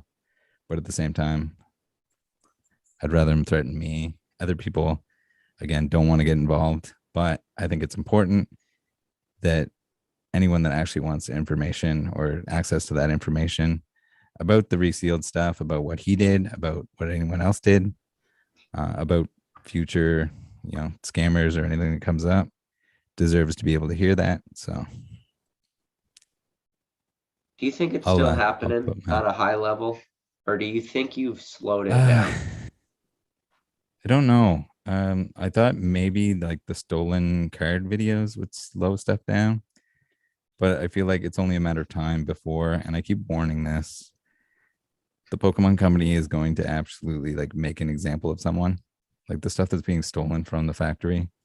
Like not only is that person going to lose their job, but like we saw with the Sword and Shield guidebooks, the two guys that were taking pictures of that and leaking it, you when you're working at a place like that, you're under a non-disclosure agreement. So you can get in a lot of legal trouble. And they both got essentially brought to court for $150,000 US a piece over taking pictures of something at work, which it might seem harmless. And a lot of people dismiss it as like, oh, it's just Pokemon cards. Oh, it's just Pokemon guidebook. But Uh, It, if it they if doesn't they it need doesn't to, if it change doesn't what they stop, yeah. signed. It's Yeah, the same as if you work at a place where you're, it's like a intellectual military property. contract or anything. Yeah. It's the same law. Hmm.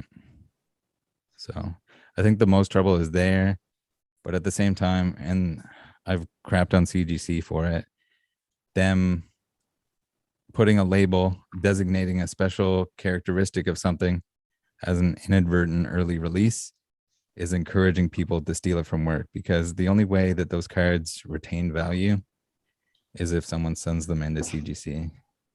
Because they gave them Otherwise, they just turn into a regular card when the set's released. Maybe you have it early and you can submit it somewhere earlier, but at the same time, a lot of that value is lost. Did you ever hear back from CGC, like customer support or anything about that? No. Really, they just went silent? No, I haven't. I don't think they really want to talk about it. But at the same time, I also showed where they had DMs with their higher ups that knew that the cards were stolen, and they just didn't think it was their responsibility. I was going to ask, were they conscious about this, Yeah. this decision to do it, because they can then So internally, they knew it was. There's DMs showing that they knew. I think it was one of the original videos, the Charizard, that was stolen from. I think Hangs ended up with it at one point, but Yeah, so they knew it was stolen. They just figured or talked to their legal team and found maybe a loophole or something where they weren't responsible. So that's my probably my biggest gripe with CGC in general. Yeah, because then at that point, all they're doing is just taking advantage of the market. And hey, Yeah. we're the guys to come to. You know, when you steal your cards, you know, we'll Yeah, add we'll that grade them. pedigree We'll make for sure you. that they hold that premium and get the special label. It might as well just say stolen on the label. Inadvertent early release. But then also like they did a lot of, I guess, what you would consider scientific or forensic work on the protostoys. But the protostoy stuff, like it was so sketchy. The card didn't have a real release.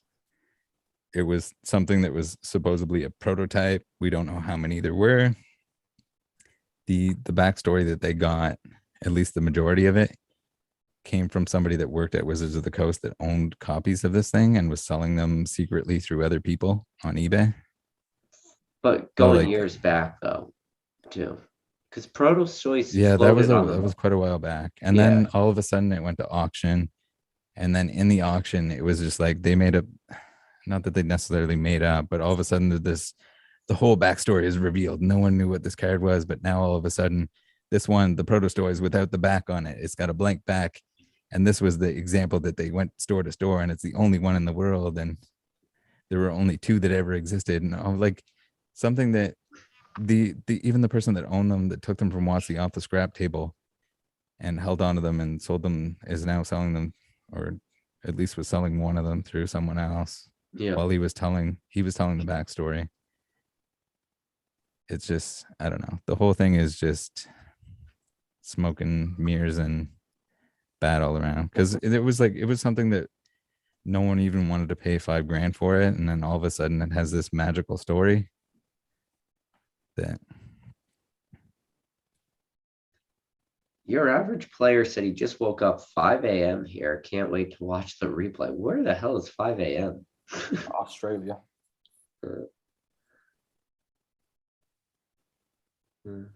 So when you're talking about fake cards, and I know you laughed at my pre-release Raichu. Yeah. There's variant stories of yep, yeah, it's so real, that's like no, a it's fake, or is it it's stolen? like a similar thing. Yeah. So man, the pre-release Raichu, like there's a lot of people that get burned on it, and then there's no real release or origin story for it. And when the people that actually own copies of it are the ones telling the story, then it gets into like this gray area of like, it's just all around bad. We want to talk about market manipulation. So then When you you can don't make even- up your own story on your own cards that you're trying to sell. So then you don't even that's believe free that it's a real tendies card. beyond belief. So then you don't The even believe that it's a real Protostoys? card. No, the Raichu, the Oh, the pre-release Raichu. Raichu. No, I think there were real Raichus, but I think there were fake ones also. Okay. And then the background story where he's going to tournaments and he's showing it off to people, that there were like actual copies, and people saying like, oh yeah, he would show them, but he would say he wouldn't tell us the whole story and stuff like that. The pre-release Raichu is it's definitely sketchy. So and then there's also people that sold fake ones. People got burned. There's an example of someone that traded basically everything they had for one, and didn't end very well. I definitely so would. this recently surfaced on Reddit. I don't know if it's really hard to see, but it's the theme decks from base set. So it's got the bottoms Mewtwo, then Gyarados, and you got the Brushfire Ninetales, and then like the Blackout Hitmonchan on top.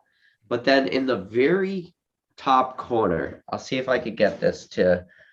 So this just like came up, and if you zoom in on this corner, There's a Okay, little yeah, you get Clefable. the Clefable and the Clefable, The Raichu. Clefable and a Raichu on that sheet. Have you seen this floating around yet? Yeah, so that was always like part of the argument of how it might have accidentally happened. But there's also just stories of an employee that would bring it to tournaments and stuff like that. So it could have been just something that they stamped on their own if they had access to the stamp, and then they were showing it off like, hey, look what I got that isn't a real thing. But I mean, it would have been a real card, and it would have been probably the real stamp. But here's the thing though. When you think about pre-release cards, what were the pre-release cards when you had base set Jungle Fossil? I could only think of two, with the Clefable pre-release and then the Aerodactyl first edition pre-release, with the exception of those two. But those were Jungle Fossil. So why were there base set cards on those sheets if it wasn't a true pre-release? Does that make Yeah. sense? Yeah, I don't know. But it could just be like The what we whole just thing saw is here like with the that's the Clefable. thing too. It's just like people are like, why don't you just ask like an employee at the time? Good luck. They don't remember. Yeah. None of them do. I talked to with the case. I talked to former employees that were in charge of all of that stuff at the facilities, that were in charge of distribution and everything else, and they can't tell you because that's not is not like necessarily a detail that you're going to remember. Like they're not going to remember if they had certain stop tape. They're not going to remember if the labels ever changed at some point, or if the boxes were changed on a particular day or something like that. Is the pre-release over the top, where like you can just grab a regular Clefable and just stamp your pre-release, and it's essentially the same It's a thing? separate, yeah, it's a separate Yeah. layer. Same is with it first like- edition stamps It's are not done like in the separately. original print. No, it's a separate. Yeah. Very similar. Yeah. What did you say? Like first edition stamp? So first edition stamps are not added at the same time as the card is printed. The card is printed and then the stamp is added. That's the scary thing about first edition stamps, is you could just take a couple shadowless cards, which I'm sure a lot of people have done in the past, and just turn them all into first editions very early on. So it was PSA where there was a fake Clefable pre-release that was graded. And that made me look into the ones that I had. So then, and it just hit me right now, you know, at what point does a pre-release get put in? Is this like the very outer, you know, at the very outside of the card? Because wouldn't then it be easy if it was like an inner layer? Wouldn't then it be easier to determine it was fake because it's right on top? You know, the stab's right on top versus like. But well, no, it's just something that you can add. You'd be able to add later on. The only thing is, it would have to be the exact. Depends on like how deep in an investigation are they. Just is it a card grader that's going to say, yeah, that's a pre-release stamp, or are they actually going to go in and measure the? It's basically embossed the same way that the other card that you have, that they would come down and it has a stamp and it pushes the foil into where it needs to be. basic, I think your fear is you're thinking that they're grading your card harder than they actually are. They're rifling through a lot of cards at one time. Like, Yeah. there's a lot of cards that slip through PSA all the time. Like, they're not a perfect business. No, well, none of them are. They all have to do a certain amount of cards per day, and nothing against the people that work there, but they're not paying top dollar for these people that are looking at bulk submissions or anything like that. And that's what I And mean. a lot of these people might be sports guys and not necessarily Pokemon guys or anything like that. So like I had a video recently of this guy that sent in a German card with a fake first edition stamp on it that he knew was fake, but he was testing them. He had no desire to resell it or anything like that, but it came back, they graded it, sent it back to him. So now he'll probably be banned from PSA, from submitting to PSA, but he was trying to test the system essentially, and they failed. That doesn't end the world for him. You could just create a new account. Yeah. So that's essentially that. But I'll have future videos of examples of one in particular, why something like this can mean a whole lot more than just like some non-holo with a German card with a first edition stamp that adds very little value. So even if it's graded, don't assume that it's real. Check it yourself. The stamp, I have the thread on E4. I think we were talking about it earlier before we went live. With the microscopes, you can tell the difference between the ink and the size of the stamp if you have a real one for comparison, it won't look the same under magnification. Yeah, those are great videos. I don't think that series gets enough credit. Your Yeah. Pokemon cards under Magnus or microscope series. Mhm. All right. That's Well, Rattle told me he would give me an hour and a half of his time. Here we are. three 3 hours, 18 minutes later. Oh no, we can do another hour. You get the tequila for it? Right here. I'd have to go crack another beer if you guys want to keep going. I mean, I'm fine with going for like another 10 minutes, but that's up to you. I didn't mean Yeah. to say that so that Rattle gets pressure to say We, yes. if I there, was just if joking. there, we can do a couple more questions and then we'll call it. So if there's anybody any. has any questions right now, now's your chance. Got Rattle Pokemon on. Rattle, I've got a question for you. While they stroll in, what would be one item, collectible card, what have you, that you would trade everything that you have right now for that one item? I don't think I would. Hmm. Because I mean, I'm outside of just like trading for complete sets, which would defeat the purpose of my hunt. And also there's certain cards in my collection that I can never replace that I've traded for, that have like meaning behind them, that either I pulled it myself, someone pulled it and traded it to me, or any kind of story behind it that I don't know. It's not worth it. So I wouldn't trade in terms of, I definitely wouldn't trade my binder sets for anything. Even like if you wanted to trade me PSA 9 or PSA 10 sets of the exact same cards, I wouldn't trade them. No, I mean you name your card, Yeah. whatever Yeah. your grail card is, whether that's a trophy, whether that's I don't know. I don't the trophies don't really do anything for me. I get the appeal, but it's not something that I would ever seek out. I'd rather spend that on my current goals, like that same amount of money, or if I had a wish or anything like that. But I don't know. It's the difficulty in acquiring the stuff that I still need, I think is part of the battle, and the fun. is part of the fun in it. And even then, even when I'm done, I know Pokemon's still going to be printing cards, and maybe the sets at that point are going to require 3 binders. So I'll still have lots of stuff to open and chase. Once they have alternate arts that are on both sides of the card, the front and back, or the fold out or something. There's an idea. Yeah. Yeah, to answer your question too, basic, I already have my grail card, like my personal grail card. So I don't, there's nothing out there. Why? Do you have a card that you could think? You're not gonna like my answer. Is it After the Illustrator? No, it's a pre-release Raichu. Oh no, not the Raichu. Do you think he just set all that up? Can I get Protostoys just so I can tear it in half and end the whole thing? Can I get all of the Protostoys? Yeah. I just remember knowing about the pre-release Raichu like young, and I'm talking about high school years. That's when I first heard about it, and right away I was so, which is why the pre-release Clefable. Then that's how I found the pre-release Clefable. I didn't know about that one either. And once I found out the pops, and then there's 40 something and no, there's like 0 under 10 or maybe less than 15 in 9s and 0 10s.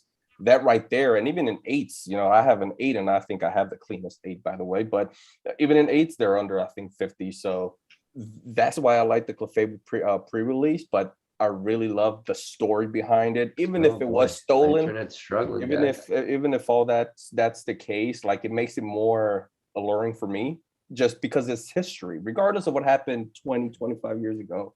It's part of history, as long as it's real. If you're telling me that somebody made it in their basement, then no, somebody made fake ones, but I do believe that there are real as it can get. If you David Person has a real one. I think there are real ones that exist. Yes. So. He asked if you think David Person's is real. I don't think he wanted.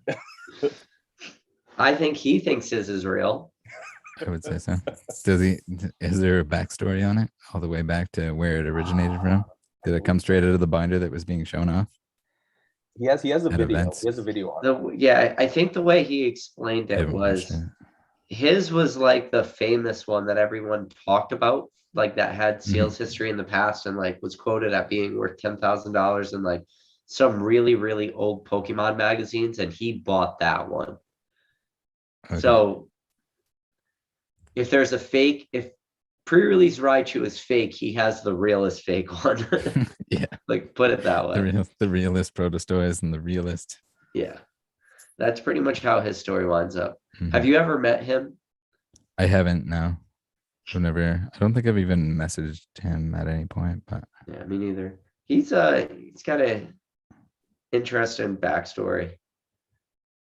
He's yeah, I remember when he first got into it. I can't remember when it was exactly, but it was. And I don't even know if I'm totally getting this correct, but he was just like, he just randomly got into Pokemon and decided he was going to buy everything. And he literally did buy everything. Yeah. He opened there was almost no reason behind why he got into Pokemon. He just got into Pokemon. And I don't think it was even around like a boom or anything like that.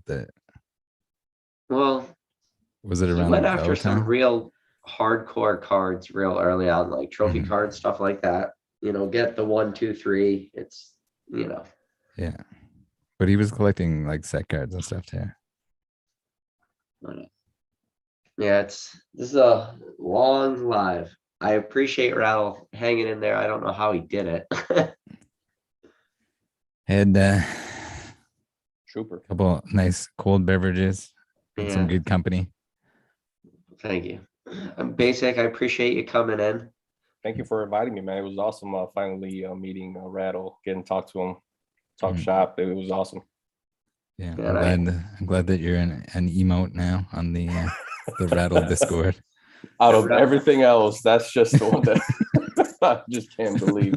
And Rattle, I'm looking forward to the videos you're going to put out in the future. See where your channel is going to go. I think there's literally no place it's going to go except for up. And I know the story of the Logan Paul case is not over, and that's just like one small subset of just like a huge amount of content you've put out. So, which that will probably be what you get remembered for, but it's almost like in a way like a shame because of everything else you've done. I don't want anything. I don't want other stuff to necessarily be compared to that either, because you can't really compare to that. It's when's the next time someone's gonna try to scam? Like unless Fahim comes back and tries to do a $3.5 million giveaway next time or something, 3.6 million. Yeah. Then it'll be hard to compare at least dollar value and that level of suspense. Yeah. But no, thanks again. Thanks for coming on, and thanks for having me. Maybe someday in the future when you're out for it, we'll do this again. We will. Yeah, I should start. I might start doing like a Discord, like a video and or voice call, maybe like once a week for an hour or something that people can hop on and you should start. Chat, but you should start playing around with some lives too. See if it's something you might want to do on your channel. yeah, maybe. He's like, we do every now and then with Blasty that was tormenting me in chat. Whenever we want to play some games together and stream on his Twitch channel. Okay. But, all right. But other than that, guys, I'll catch you on the next video. Thanks for tuning in.